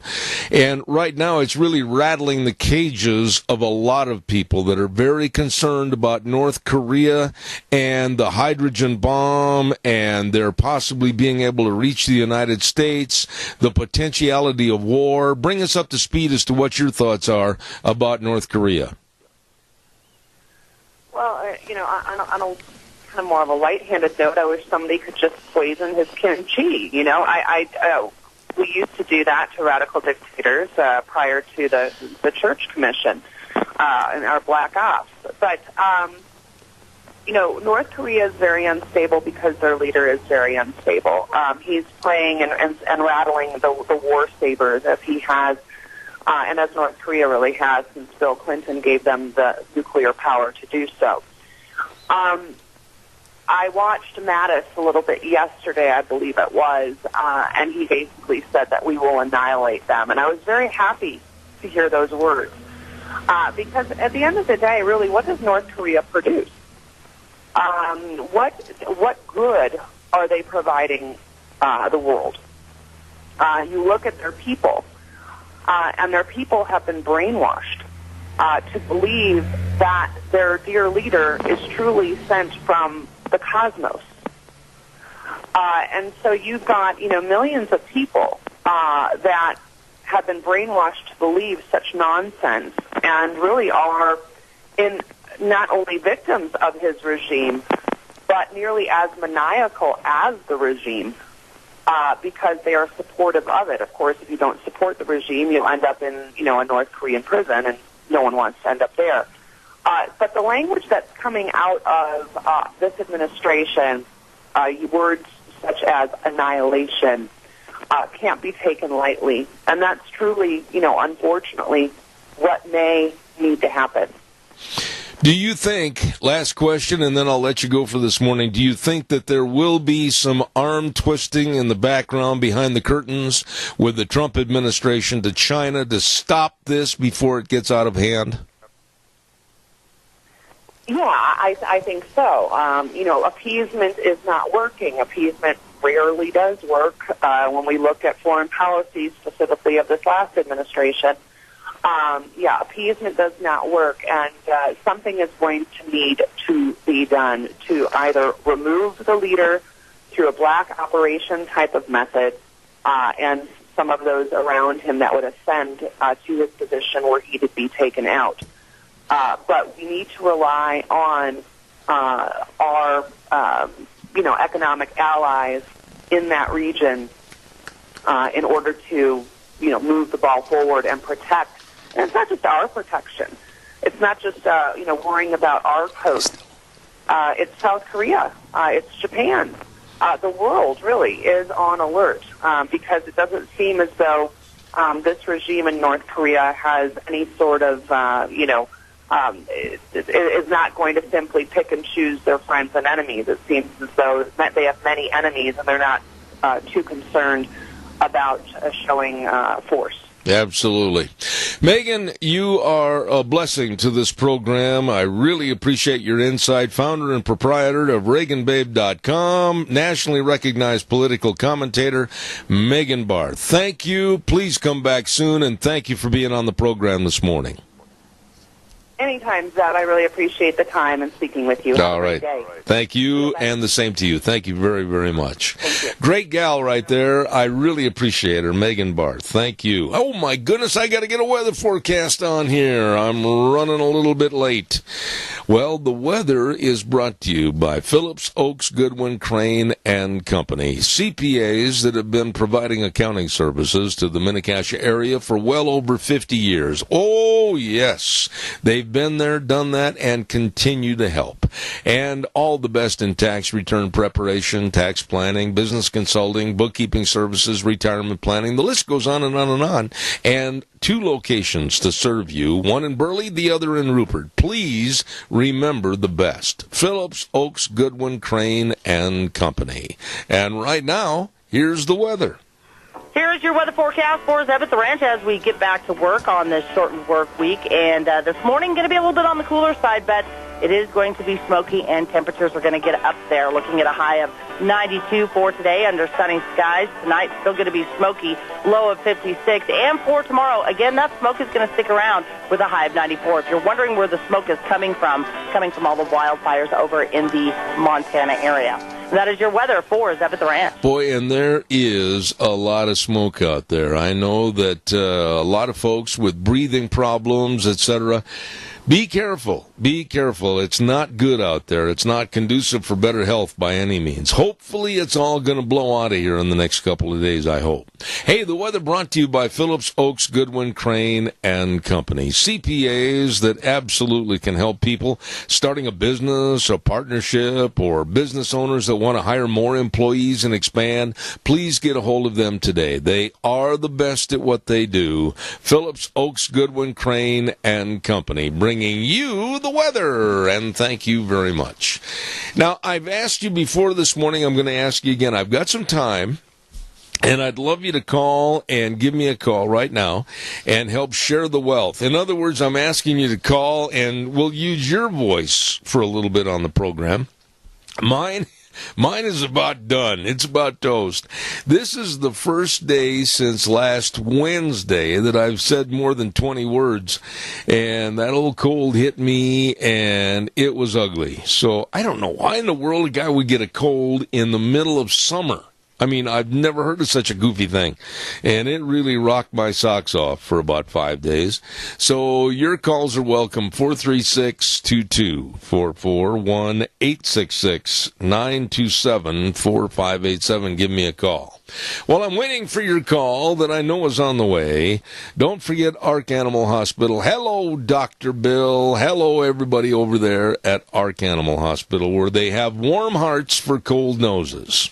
Now, they're located at 750 21st Street, near Connection Credit Union in Hayburn. And the number to call, number to remember, is 678-1177. Boy, I'm telling you, they take care of all your animals. Mixed animal practice, meaning big or small. They love them and can take care of them all. Ark Animal Hospital, you give them a call today, 678-1177. Caller, good morning. You're on the air. Yes, good morning. I'll help you out a little bit, Deb. But all right. I think the greatest problem we're facing in this country is capitulation through overpopulation. And I think this is the worldwide plan to bring America down, to flood this country with all these foreigners that are coming in here and overrun this country. I agree. I'm not going to back up on this. I think that we need to have a quota system. If you'll recall, by listening to this program over the last many years, Frosty Woolridge, my dear friend back in Colorado, said that economically, until we get our feet back on the ground and we have a redesign, if you will, of our welfare system, etc., we can't afford to keep taking everybody in here, carte blanche, and paying the bill. I agree with you. If something isn't done immediately to curb what's going on, we're going to lose the country. It's plain and simple. You can feel it. You can see it. It's coming rapidly. Tony, I don't understand these former politicians or these former this and that can sit there and say that we have to be the sponge, if you will, and take everybody here in this country. We can't afford it. Environmentally, economically, we can't afford it. I don't know where they're coming from. Well, these politicians feel that no matter what happens out there, revolutions or anything else in our streets, they have the power to live above it. They'll have all the protection they need. They'll have all the food they want, and they just don't care about us. Well, that's the bottom line. They figure they're going to survive when the rest of us are out in the street fighting for our lives. I just don't understand why there can't be a common sense approach to a immigration system that has an allocation of so many people, and we really know and understand who these people are. We know and understand what they're going to be doing here in this country. I think right now with all the porous borders, we don't have any borders right now. Anybody can walk across anywhere they want. I think we've got to tighten things up because, Tony, everything in this country is falling apart at the seams, and I look at these people that absolutely are advocating that we need to take everybody, and I just really wonder what their motives are. Well, you know, I'm glad that our pyre was pardoned by Obama, because guys like him that would save the country if they possibly could. Mm-hmm. But unfortunately, people like him, their lives are short-lived. We've got so much liberalism going on in this country. I really don't think it's going to survive another 20, 25 years. Well, I'm certain. Well, I tell you what, Tony, I can't argue with your viewpoint because, quite frankly, I'm really concerned about the uncivil attitude in this country. Tony, my dear friend, you and Mary, God bless you. Thank you for your call. You're welcome. All right, sir. I think a lot of those folks, I mean, I've got so many listeners that we're very, very close to as friends, and they are really, really nice people. Let's take a look and see what else we got here. Oh, I want to remind you again on September 14th, coming up next week, we're going to be over on Thursday the 14th at Ramsey Heating and Electric for our Hats Off to Farmers and Patriots Week celebration. Early in the morning at 7 o'clock in the morning on the 14th, George Mass, my dear friend, his wife Donna, everybody, they're going to be over there serving biscuits and gravy, and then at 8 o'clock we're going to be going on the air for 3 hours. Oh, it's an annual event, and we sure have fun at Ramsey Heating and Electric at 2600 Overland Avenue in Burley for our, like I said, Hats Off to Farmers and our Patriots Week celebration. Come on down, have breakfast with us outside. Going to be a beautiful day. I got my order in, and George is going to be cooking. It's going to be a great deal, and then we're going to have a lot of interviews all through the morning over at Ramsey Heating and Electric.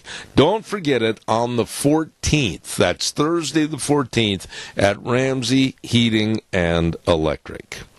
We are getting ready right now for the news from CBS, and then our dear friend just walked in the door with all of his radiant glory. Dr. History is here. Dr. Ken Turner with his great program segment. And then at 10:32 this morning, Rachel Alexander from The Stream. Zeb at the Ranch sending it back over to Wheels at our main studio. I'll be back right after the news.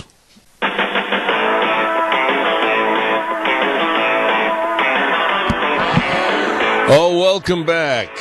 And old gravelly voice this morning, Zeb Bell, Zeb at the Ranch, and, of course, our major sponsor, your Magic Valley Les Schwab Tire Centers, all 7 locations serving you, along with some of our great advertisers, including Western Way Services, always at your disposal. Call them at 734-6969. You know, last hour, we had my dear friend Jerry Zollinger on the program, and I got to tell you, folks, if you're looking for an addition to your equines, I'll tell you they've got the best of horses. It's the Zollinger Quarter Horse Ranch Production Sale, 29th Annual, and it's going to be this coming Saturday. Previews at 10, sale at 11, right up there at the ranch in Oakley, 1994 South, 100 East. You know, I guarantee you that these are good horses. These are good horses with minds and conformation and an abundance of color from really top-notch sires and dams. So please put it on your calendar to be there. You're not going to be unhappy that you did. It's going to be a great sale. Zollinger Quarter Horse Production Sale this Saturday, September 9th at the ranch in Oakley. You be there. Right now, we are going to turn the microphone up for a gentleman that's been in the studio many, many times, and we say a good morning to the one, the only, world traveler and famous Dr. History. Good morning, Zeb. How are you, buddy? Another beautiful day, only Are you sure? Cannot see the South Hills. They're covered with smoke. It is really ugly out there. Yeah. It's pretty thick. Yeah, and you know, I feel sorry for people that have asthma, emphysema, etc. And I have a cold, and boy, it's really been rocking my socks off. Yeah. The smoke and everything's so thick. Anyway, let's not complain. We'll have it for hopefully just a few more days, and then it'll drift out of here. What are we going to talk about this morning? All right. The Transcontinental Railroad, 1869. Oh, good year. So that's a year that you graduated from high school. Yes, it is. Yes. How did you know that? Okay. So let's start. Let's just give the people a kind of a topographical map here to think about. Okay. Right. So we start in Omaha or Council Bluffs, Nebraska. Rolling terrain. Going through Grand Island, North Platte, Sidney, all in Nebraska, Julesburg, which is in kind of the northeast corner of Colorado. Yeah. Then over into southern Wyoming, Laramie, Rawlings, Green River, down into Utah, Ogden, Corinne, then on over into Elko, Winnemucca, over to Reno, past Lake Tahoe. I have a question right there. Okay. Why did they absolutely miss Idaho? You know, they surveyed that. Was it the river? You know, I really don't know. They just figured that was the best route. Really? And the shortest route. To get to... Well, not always cost-wise, because the cost of cutting and filling was hugely expensive. I noticed that they made that big drop, and the surveyors evidently and the railroad itself didn't want to come across the bottom part of southern Idaho. But really, when you think about it, Ken, southern Idaho would have been a lot easier to get across than some of the other areas that they chose. Yes, if you'd gone over through Snowville and that way. Yeah. But, you know, it ended up over there in past Reno and on into Sacramento. Yeah. So that's the route. And last week, which we don't have on my webpage yet, but I will have it today probably, we talked about the surveyors. Yeah. And these guys were really kind of Lewis and Clark type people, because they didn't have any topographical maps. They didn't really have a lot to go on. What did they use as information? I think it was mainly word of mouth and scout ahead and look and try to find and discover, and that's what they did. A lot of surveying, looking around. Really? So anyway, they were the first guys to come through and figured out where it should go. So behind them came the graders. This is where the work began. Okay, there were a few hundred of them, mainly recruited in New York or other eastern cities, some immigrants born in Ireland or elsewhere in Europe, and some second-generation Americans. And, of course, they had the latest and heavy equipment like Cat and Caterpillar. Yeah, we'll get into that. Yeah. And, they were lured west by the promise of steady work and high wages, and get this, Zeb, they got as much as $2, maybe even $3 a day. Sometimes more. Wow. Yeah. And there was a lot of young veterans from the Civil War, and they didn't have a lot to do or go home to, so in Nebraska, they were organized into teams. Now, they were commanded by various bosses. These were the, quote, boarding boss, and he was at the top. Okay, his tent went up first when camp was made. Then came the camp doctor, if there was one, which often there was not. And his job was pretty easy, because when the water was good and the food was good, the health of the men was excellent. Now, they lived in the open air, they worked hard, they ate, they slept well. If there was no camp doctor, the boarding boss had a medicine chest filled with bandages and a few simple remedies, and you got to know there were more accidents. Yeah, how were they treated, though? Well, very, very crudely. I was going to ask you about that. The doctor may have been able to sew people up. Was it kind of like, and I hate to use the terminology, slave driving? Well, these guys were working, and, they did push them. Yeah. But, there were variable stable bosses who assigned the men to their jobs. Now, each boss might have 100 horses and mules working his wagons, and he knew them all by name. The driver and the harness for a team were never changed, and each driver was responsible to the boss, who was expected to turn the outfit back to the contractor at the end of the season in as good a shape as when he took them. So these horses and mules had to be taken care of. Now, what about the preparation for each day? I got to ask you this. What time did they start? We may get to that. We're going to, yeah. Anyway. So in other words, you're telling me to shut up. Well, in a very nice way. Not really. Okay, so we've got those guys, the drivers and the harness teams. Then there were what they called the walking bosses, who had their eyes constantly on the men. They used, and I'm going to quote, vigorous profanity and time checks to keep the men working. Okay, so when you said slave labor, sort of. Yeah. Now, if a boss caught a man loafing, he cursed at him.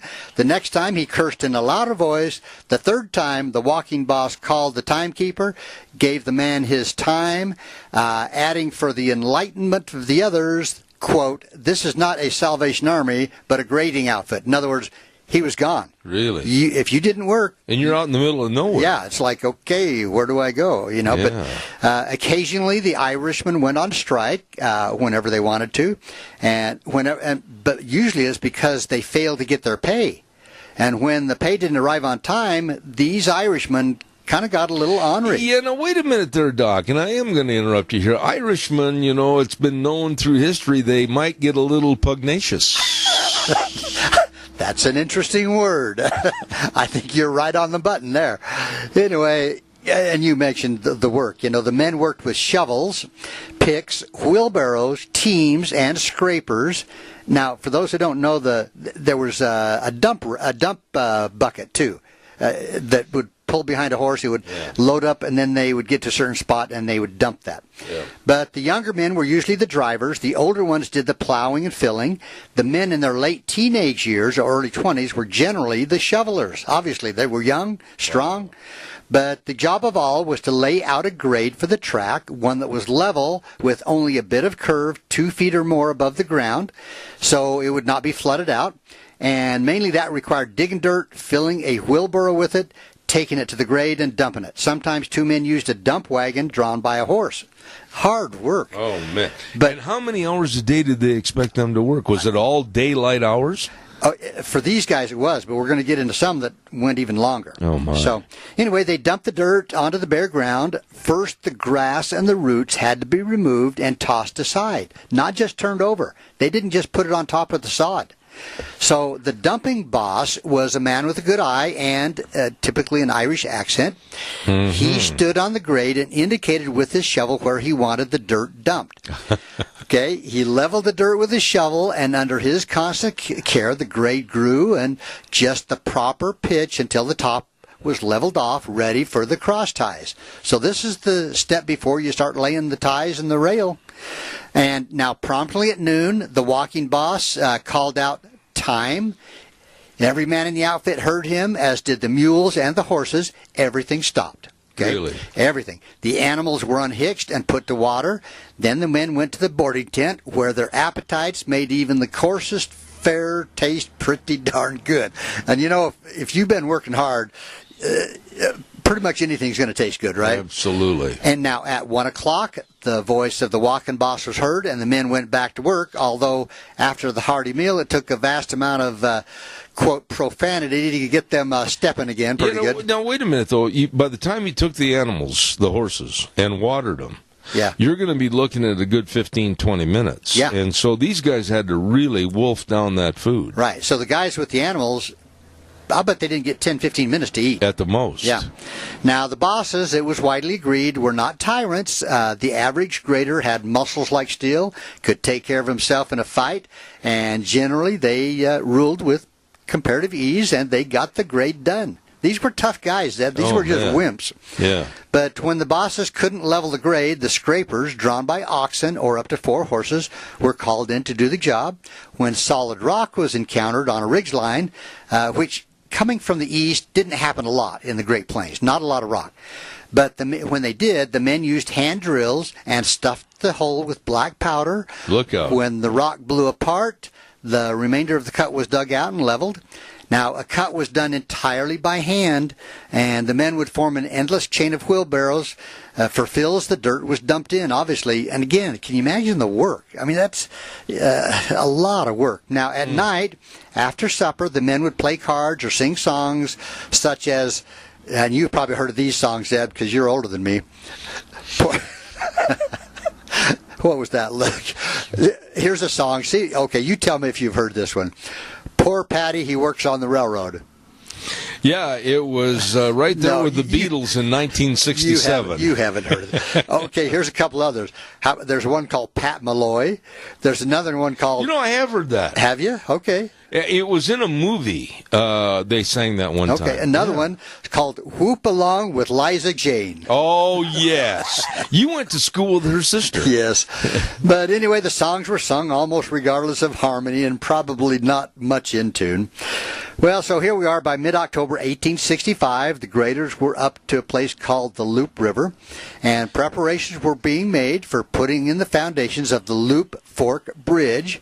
Now, this was 1,500 feet in length and was a pretty amazing job.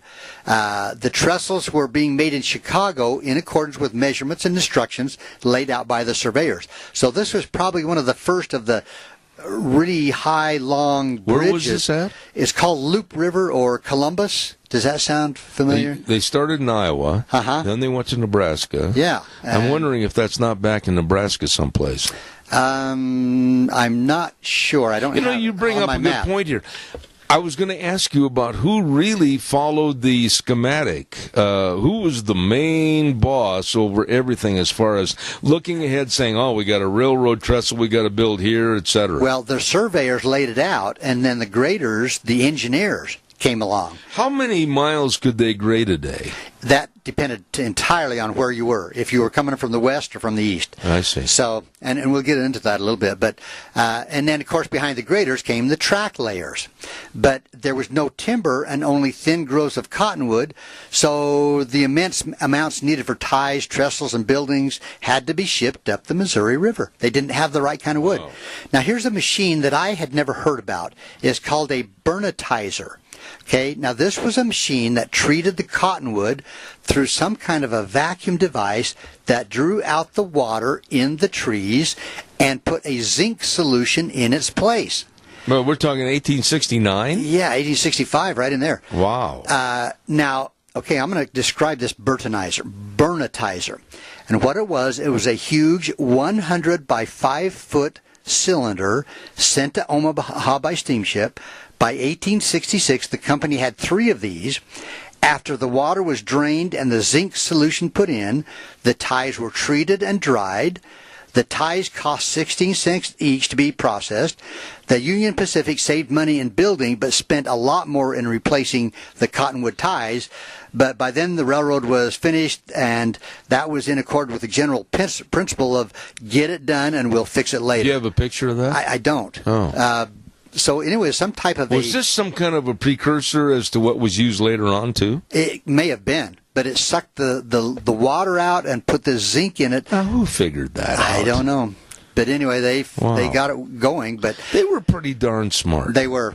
But the contractors, they used cottonwood, which when treated would last 3 or 4 years, long enough for the tracks to get to where they needed to go. And then they could come back and replace them with good ties. Yeah. So it was quite a process. Now, to get a locomotive through granite coming from the other direction required tunnels, and without them no locomotive could get over the summits, even at the passes or with switchbacks.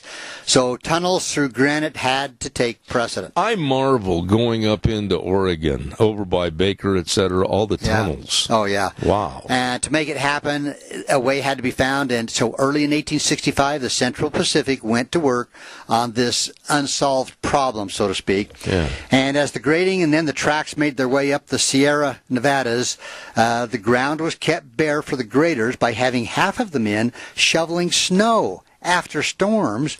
So the entire grading force was put to work removing snow. Again, Zeb, everything you've said this morning so far sounds like a heck of a lot of work. Oh, and I haven't even got to the worst. Oh, my. So that fall of 1865, the Central Pacific went to work on the tunnels, 6 of the 13 that would have to blast out before getting to the east slope. The biggest is called number 6, right at the summit, within a few hundred feet of Donner Pass. And you've been over there. Yes, I have. Anyway, it was 1,659 feet long and as much as 124 feet beneath the surface of the mountain. Wow. Okay. Now, here's where the work really began. The Chinese. Yeah. If it hadn't been for them, I don't know that this would have happened. Really? They worked in shifts, 8 hours a day, 3 shifts through the 24 hours. At the end of each shift, or at the summit, there was only room for gangs of 3 men. Okay, now here's what they would do. One would hold the rock drill against the granite, while the other 2 would swing 18-pound sledgehammers to hit the back end of the drill. Wait a minute, stop just for a second here. You got a guy holding this thing. Yes. And you've got 2 guys with hammers. 18-pound hammers. Smacking that drill. And I don't want to be the guy holding it. No. I'm thinking they took turns, and you found out who your friends were. You could get killed doing that. So of all the back-breaking now, labor... they actually held the head of that thing. Yeah. Yeah. Wow. So of all the backbreaking labor that went into the building of the Central Pacific and the Union Pacific, of all the dangers in this work, this was the worst. Because the drills lost their edge to the granite and had to be replaced frequently. So these were drills, actually. Yeah. That's what they were. So the Central Pacific soon learned to order its drills in 100-ton lots. And the man holding the drill had to be steady, or This guy was an idiot. or he would get hit by the sledgehammer. Holy man. The man swinging the hammer had to have muscles like steel, and when a hole was at last big enough for the black powder, the crew would fill it, set a fuse, yell as loud as they could while running out of range of the blast. The guy that was yelling better not have laryngitis. Or he'd better be fast. Sometimes the fuse worked, sometimes it didn't. Often the workers had put in too much powder, and most of it blew out towards them. Question: when they did these tunnels and everything, did you ever figure out how come they didn't blow the mountain down on top of them? Well, I guess they learned somehow how to get it going forward the way go they needed east to go. and west instead of north and south. Yeah. Oh. Yep. But at Summit Tunnel alone, 300 kegs of blasting powder a day went up. 300? Costing $53,000 to $67,000 per month. Okay, that was a lot of money. To blow things up. Yeah. So, obviously, progress was slow, with men working around the clock between 6 and 12 inches per 24 hours. How many people blew up in that stuff? But think of that, Zeb, 6 and 12 inches of progress in 24 hours to dig these tunnels. But the men worked in groups of 20 or so because only a handful could work at any time at the front of the tunnel. Wow. So, anyway, by the middle of the summer of 1865, cargoes of Chinese laborers began arriving in San Francisco. They were shipped by riverboat to Sacramento, then on to the railroad, and they had to learn how to feed these Chinese people. And the Central Pacific used tents for housing as long as the weather remained warm. Now, the Chinese men were more than half were teenaged from farm families, and they were accustomed to spending their days outdoors and sharing crowded quarters. So in a little tent 10 by 12 feet, a half a dozen or more Chinamen would find accommodations for eating and sleeping. Now, I found this interesting. They ate healthy, well-cooked, tasty food. The Chinese paid for all their food. They demanded and got an astonishing variety. Here's what they had, Zeb. Oysters, cuttlefish, which I don't know what that is, finned fish, abalone meat, oriental fruit, and scores of vegetables, including bamboo sprouts, seaweed, and mushrooms. Ugh. Each of these had to be dried and purchased from Chinese merchants in San Francisco. But they stayed healthy. And here's another interesting thing, Zeb. The water they drank had been made into tea. So they didn't get sick like the white men did from drinking from the rivers and the streams. Really? They didn't get the stomach problems and the dysentery and all that. Yeah. The other thing is they lived a clean life. Every day they would actually bathe. Really? Whereas the white men didn't always bathe, but maybe once a month. Oh, yeah. But they took daily sponge baths. A lot of trees fell over when they smelled these guys. And they didn't imbibe in the alcohol, but they did do a little opium, only on Sundays. Oh, on Sundays. Yeah. But the Chinese... But they're so small. How could they do all that work? But they were strong. Remember the Great Wall of China? Yeah. But well, you've been there. I've been there, and it's amazing to see. And you built part of it. No, I didn't do it. I barely made it to the top, carrying my pack. But anyway, the Chinese were ideal workers. They were cheap. They did as they were told. They made a quick study, and after something was shown or explained to them, they did it skillfully. Few, if any, strikes. The same for complaints. They did what no one else was willing or able to do. Holy smokes. And they stayed healthy. They stayed healthy. So the Chinese were a huge part of the building, mainly from the Central Pacific. Honestly, they were about less than your size. Yeah. I'm going to guess under 150 pounds, probably, most of them. Yeah. So anyway, an amazing, when they talk about nothing like it in the world, that was the Transcontinental Railroad. Wow. You know what? That's one of the best ones you've had. I enjoyed that. Yeah, it's an amazing story. Dr. History. Man, you hit a home run this morning. Well, let me just tell something real quick. Real quick. The Transcontinental was, at that time, the longest in the world, but soon after, not too long, the Trans-Canadian was longer, and then after that, the Trans-Siberian was even longer. Oh, I see. Okay. And you helped at all three? I did. Yes, sir. Hey, that's Dr. History for today. Dr. Ken Turner, absolutely the best. And by the way, also, don't forget on Thursdays, we have another special segment on the program. It's called Cassia County School Days, brought to you by A Child's World at 1308 Overland in Burley. And don't forget, they've got all the new fall dresses and all the baby furniture, and they've got all the baby clothing, everything. It's a family store at A Child's World, 1308 Overland in Burley. And let's not also forget to tell you all about Ambulatory Surgery Center at 1344 Highland Avenue, Suite E in Burley, for your outpatient surgeries, life-saving colonoscopies, carpal tunnel hand surgery, many, many more. Call them today at 677-8888. Ambulatory Surgery Center and A Child's World, bringing you School Days in Cassia County on Thursdays at 10:10. Once again, our thanks, and I mean this, to a dear, dear friend, Dr. History, for coming here to the studio this morning. Quickly, Doc, real fast, are we going to talk more about the railroad next week? There's a lot to talk about, and yeah, I think maybe I'll continue that next week. I still want to know why they didn't go across southern Idaho. Well, the same reason they didn't take that highway through Stravel instead of over Sweetser Summit. There you go. Yeah. Anyway. Okay. We'll find out more. Okay. Thank you, Dr. History. And, folks, now we're going to send it back over to our main studios. We'll be back with Rachel Alexander with the stream in just a few minutes. And now back to Zeb at the Ranch on AM 1230 KBAR. To reach Zeb, call 436-2244 or toll free 1-866-927-4587. And now, here is Zeb Bell. I want to take the time right now before our guest gets on the air with me and say a big thank you to Pomerel Place at 1301 Bennett Street in Burley. Number to call 647-3508. At Pomerel Place, they provide very thoughtful, compassionate care in a warm, lively senior living community.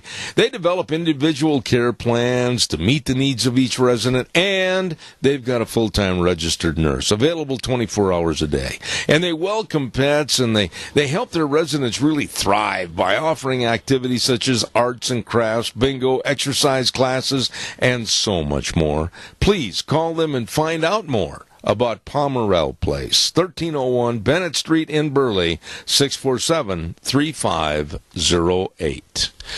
Right now, we're going to go to the phone line, and I absolutely look forward to having this lady on my program. She writes wonderful, wonderful articles for the stream, and we say good morning to Rachel Alexander. How are you?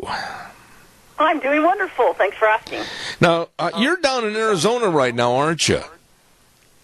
I am. It is probably about 100 degrees right now. But it's going to start seeing some transition, and it's going to be heaven on earth before too long, correct?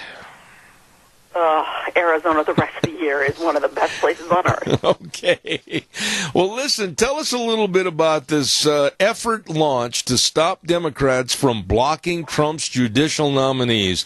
I have never, and I'm an old man, Rachel, but I have never in my life seen a presidency, an administration that's been thwarted by the other side as much as Donald Trump is having arrows shot at him by the Democrats. What are your thoughts? Oh, it's even worse than you think. I mean, the Democrats are trying to stop these nominees from coming up for a confirmation vote, including nominees that Obama put forth and that they had no problem with while Obama was president.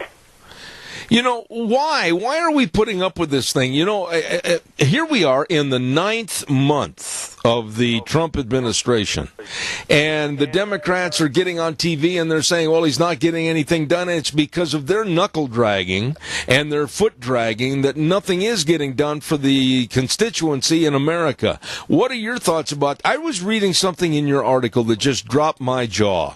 It said at the current rate, it will take 11 years to fill the executive branch with the people they need. My goodness, Rachel, explain that.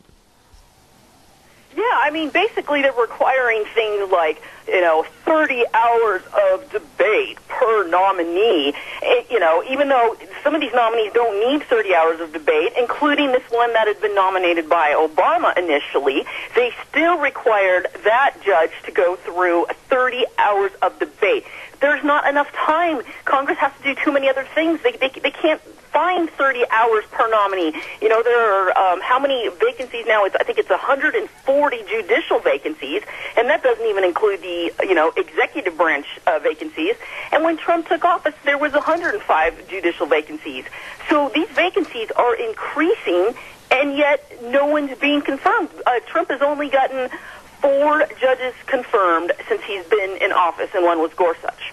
Wow. Okay, so what has to happen? What can happen? I mean, how are they going to turn this thing around? 11 years? Holy smokes, that's ridiculous.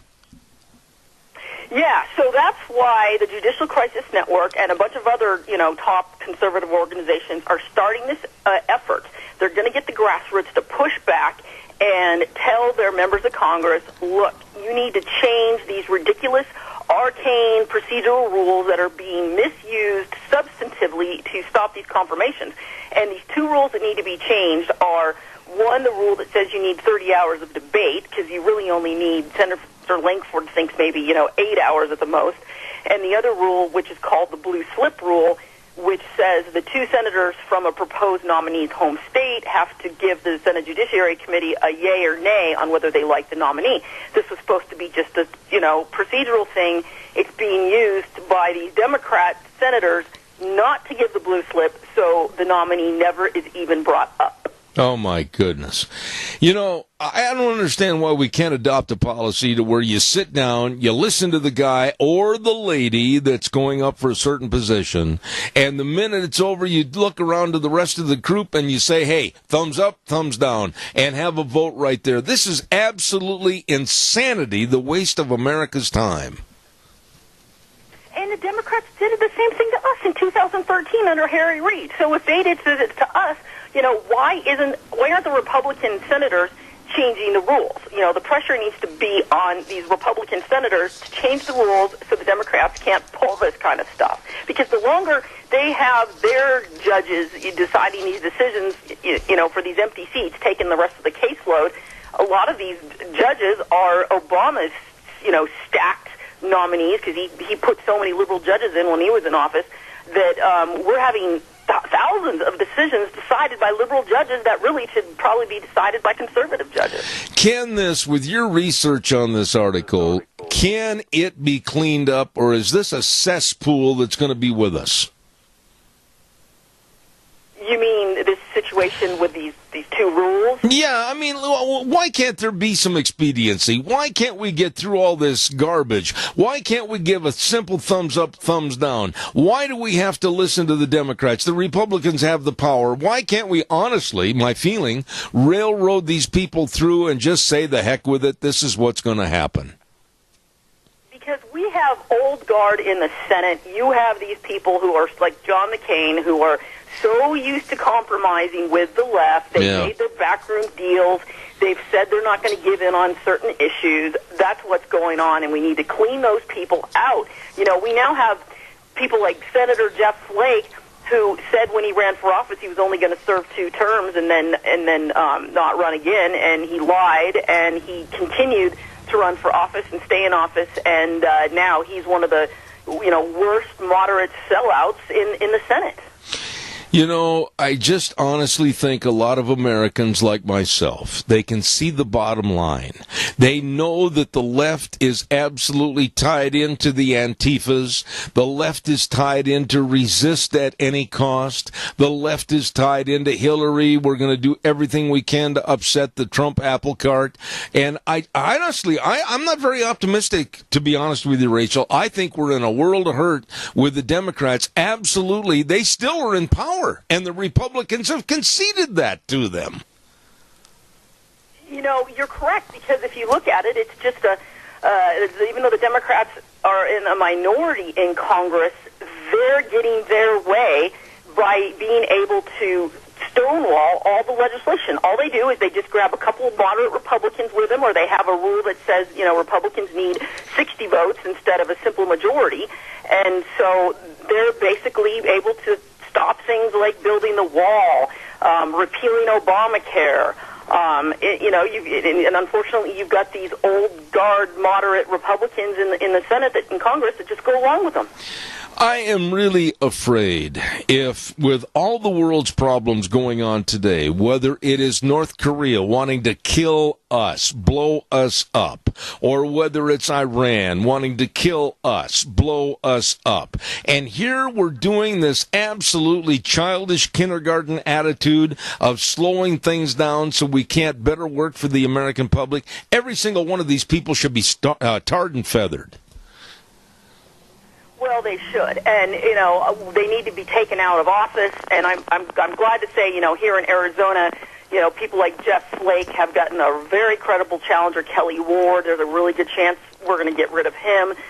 John McCain probably isn't going to be alive in a year because he does have this terminal brain cancer. So we're going to get someone in that seat in a year that's going to be, hopefully Governor Ducey. He seems to be a pretty straight shooter. Will appoint a true conservative, and so there goes two of the moderates in the Senate right there. Well, I know the Flake family down in Arizona, and quite frankly, they leave me wishing and wanting. This gentleman absolutely has been a fly in the milk. He hasn't done anything, I think, to expedite the governance of this Trump administration, and I'd like to see Mr. Flake out and gone, and that's why I am becoming more so every day a proponent of term limits. I've always leaned towards term limits myself for the same reason. The only negative I remember hearing when I looked into it was you have a lot of the bureaucracy back in D.C. that stays the same. They're running a lot of the things behind the scenes. So even if you get rid of the members of Congress, you're still going to have all these staffers that are beholden to lobbyists and, keep the machine, going. Let me ask you something, and we're a little bit off track here this morning, Rachel, but you write on so many diversified topics with the stream regarding politics. What about, and I've asked some other guests this morning on the program also, what about this very scary situation with North Korea? I mean, I don't think they're bluffing anymore. I honestly think that this man, Kim Jong-un, and the North Korean dictatorship, all they want to do is promote a war, because I think, honestly, that is the five-letter word. They want power, they want the world to acknowledge them, and whoever stands in their way, they will obliterate. I'm really concerned about North Korea. Yeah, I think, oh my gosh, I put an AP article up on our site last night where Ambassador to the UN, Nikki Haley, told the UN, I think he wants violence. He wants, to go to war. And so I think he's diabolical at this point. I think he's crazy. Why would you want to go to war, especially with a superpower like the U.S.? I'm just concerned. I didn't think he had the missiles to reach the mainland here, but he certainly has the reach to get to Guam. So I don't know where this is going, but it doesn't look good, and Trump's not going to back down. Trump isn't going to take this lying down like maybe some presidents might. So I'm pretty scared, and I'm glad Trump just announced that he's going to be selling arms to Japan and South Korea, in the hopes that they can stop this maniac, them or China, instead of Kim Jong-un sending missiles at us. I have never in my life seen as much obstruction as to what's going on with the Trump administration right now. Why don't you sit down someday in the near future and write a piece on all the different obstructionist attitudes and the people, and send it nationwide so that we can condemn and literally damn the people that are being obstructionists against America and against the American people. I'm fed up with this. I don't know what to do to change it. I get so mad, too, and, the one thing that's really annoyed me along those lines recently is a lot of this opposition to Trump, which includes the leftists controlling the mainstream media, is what they do is they distort, exaggerate, omit, and flat-out lie and nitpick little tiny things about Trump that don't matter, that aren't important, And, hence you see why Russia, collusion, nonstop, because that's, an example of how they nitpick and distort something that it's not even true. And I just get so fed up with it. And it goes on and on and on. And meanwhile, Trump's getting so much accomplished. I mean, what was it? He got like 60, 40, I can't remember, it's either 40 or 60 pieces of legislation passed in his first 8 months alone. They don't even admit that. You won't hear the mainstream media admit that. All they do is lie, distort, nitpick, exaggerate, etc. Absolutely. Well, Rachel, you always do a great job. Rachel Alexander with the stream, and thank you for coming on the program, and I'll look forward to having you back. Enjoy the warm climes of Arizona, and God bless. Come back soon. Thank you. Oh, thank you so much. You, God bless, too. Bye. All right, take care. Really enjoy this lady, Rachel Alexander, writing for the stream. I honestly have never, ever in my life seen as much obstructionism as what's going on in Washington, D.C. They don't want Trump to win anything. They don't want Trump to succeed at anything. Oh, no. Boy, that can't happen. Oh, they've got to have everything negative, so when the next election comes up, the midterms in 18 or the big one in 2020, oh, well, we'll look better. No, you're not going to look better. You're going to look like the cretins that you are. This is absolutely pathetic. And the people that are suffering are us. It's us. Because of a lack of work for the constituency here in the United States. They're stopping everything. Oh, we better get a weather forecast on here. And the weather, and then please, I haven't heard from a lot of people today. You got to give me a call because my old throat says, call, share the wealth, share the load. Give me a call, 436-2244, 1-866-927-4587. Scarro's Meats, Don Scarrow and the rest of the crew at 331 North Road, Jerome. Oh, my goodness sakes, delicious meats. They've got a retail meat department over there. Knock your socks off, delicious. Oh, my goodness. Call them, 324-7657, or go to their website, scarrowsmeats.com. Everything from bacon all the way to prime rib. I mean, they are good. You got to get a hold of them today. Scarrow's Meats, 331 North Road, Jerome. Right now, here's the weather forecast. Here's your weather forecast for Zeb at the Ranch as we get back to work on this shortened work week. And this morning, going to be a little bit on the cooler side, but it is going to be smoky, and temperatures are going to get up there, looking at a high of 92 for today under sunny skies. Tonight, still going to be smoky, low of 56. And for tomorrow, again, that smoke is going to stick around with a high of 94. If you're wondering where the smoke is coming from all the wildfires over in the Montana area. That is your weather for Zeb at the Ranch. Thank you, Gina. And right now, again, Don Scarrow and the crew at Scarrow's Meats. They're located at 331 North Road, Jerome. Delicious meats. You get on over there. They are changing the way we eat, one delicious bite at a time at Scarrow's Meats. Great, great meats. Give us a call, 436-2244, 1-866-927-4587. And we'll talk about anything you want to talk about for the remainder of the hour this morning. Whether it's the mess with North Korea, whether it's anything else that's on your plate that's kind of bothering you a little bit, I'd like to hear from you, so give me a call. 436-2244, 1-866-927-4587. You know, every year, while I'm waiting for your call, how about that? Ask and thou shalt receive. Good morning, you're on the air. Yes, this is your receiver. Okay. You know, Zeb, some things bother me about the way they do things in Washington, and I know they bother you too, but they come out with some of these ideas like the nuclear option and this and that and the other. I don't understand this so-called nuclear option, I guess they call it, that changed the majority.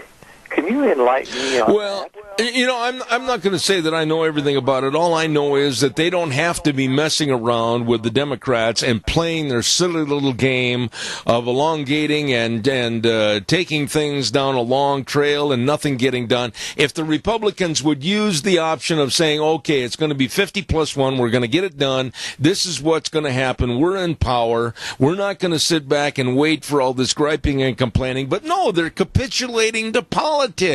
They're playing baseball with the Democrats in kind of a, oh, well, you go up and hit and then we'll go up and hit. Instead of acting like they are in power, and they could really be putting through a lot of legislation. They could be doing a lot of good for you and I and all America right now. But the one thing the Republicans lack is courage and a spine.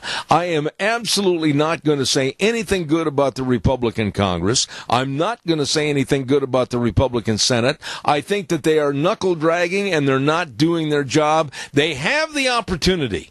They can have the power right now to push things through, and they're capitulating to the Democrats. And it makes me wonder sometimes, Keith, if really the Democrats aren't still in power. Well, it sure seems that way. Doesn't the Republican Party realize this nuclear option has stopped a lot of legislation because of stupid people like Flake and McKay and just 3 or 4 of them? That's all they need on that Democratic side to defeat it.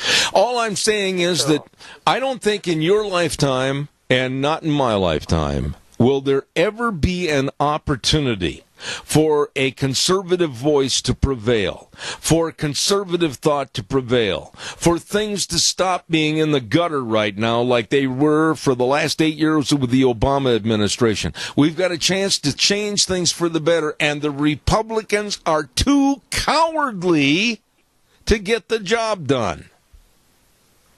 Well, can that nuclear option be repealed? Is there anything in the Constitution that says it can't go back? No, you're in an area right there where I'm going to come right out and say I don't know all the ins and outs, the do's and don'ts, the whereas or the wherefores on that. All I'm saying that they have the power now. The Republicans have got the power. They're not using it. It's almost like, oh, well, we'll be wishy-washy, which they are really good at, and they're not using the power availed to them to try to lead us out of these ruts that the Democrats have had this country in for the last 8 years. Keith, I'm telling you, I'm fed up with both sides of the aisle. I have nothing good to say about the Democrats or the Republicans, and I actually hold more disdain for the Republicans because they're too lazy and gutless to get the job done. Well, what can they do, though, Zeb, if this nuclear option, where they have to have 60 votes, how can they ever get it changed? You know, they've had the chance to rule and legislate, and they haven't done it. Every single time I listen to Rand Paul, or if I listen to Ryan, and I listen to everybody else, you know as well as I do, they're not using the power that's availed them right now. They could be changing this whole thing. The main thing is, Keith, they don't want to work with Trump. They don't want to work for Trump. They don't want to be with Trump. And that's both sides of the aisle. And who's suffering? You and me. And I hold my finger at the Republicans and I say, whether it's using the nuclear option or not, whether it's going ahead and pushing forth Obamacare, whether it's pushing forth a new budget or whatever it might be, get it done. Don't stand there and give us lip service. Get it done. Yeah, this idea of having 52 Republicans, we should be in charge, but we're not. And if 3 of those Republicans defect from us, we can't get anything through. I'm so frustrated over a lack of doing anything and a lack of reporting to the American people something that looks positive instead of this wishy-washy, well, it's not white, it's not black, it's gray, blah, blah, blah. I'm fed up with it. And I'll be honest with you, I hope the Republican Party doesn't ask me for a donation because I'm afraid what I'm going to send them is not going to be politically correct. I got to run, Keith. Thank you very much. Oh, just one other thing that I want to add to it. is the fact that they went on vacation, and now they got all this back up there, and how are we all going to get this done? Don't they think ahead 5 minutes? You just answered your own question. Okay, Thank you. Hey, don't forget our major sponsor, your Magic Valley Les Schwab Tire Centers. I tell you what, before I take this commercial, I just got to tell you, I'm so frustrated. We don't have to be living in these kind of uncertain times with nothing being done. We don't have to have this. If the people in charge would act like it. Calm down. Big fall tire sale going on at your Magic Valley Les Schwab Tire Centers. Caller, I'll be there in a minute. Lane and Rupert, Dave on Blue Lakes and Twin, Mike and Buell, Mike and Jerome, the Twist family and Paul, Daniel on Poline in Twin Falls, and Randy on Overland and Burley. They've got all your tires. For this big fall tire sale, you better stop in and see them today. For the cars, pickups, SUVs, everything, and of course the best in brake service, front end alignment, shocks and struts, it's all there. With all 7 locations of the best people. Your Magic Valley Les Schwab Tire Centers. You stop in and see them today. Caller, I've got 30 seconds. Go, quickly. Well, I'll tell you what, we don't know what it's like back there, but I know this, that there's a lot of people back there that are compromised. They've got dirt on them. And apparently it's an immoral mess, a cesspool, and everybody's breaking the rules and has broken the rules. I mean, you'd wonder if there's any of them left that are pure. And the only thing that's going to speak to them, you and I calling in doesn't help. The only thing that's going to change anything is when Jeff Flake gets ran out of office in Arizona and others. The elections will dictate what's happening. Amen. All right, Randy, God bless you, man. Thanks for your call, and I mean that. Got to run. And we're going to say tomorrow morning, 8:06, we'll saddle the horse and ride again for 3 hours. Don't go away. Zeb at the Ranch, and, of course, with our major sponsor, your Magic Valley Les Schwab Tire Centers. God bless. The way things were, the way things ought to be. We'll see you tomorrow morning.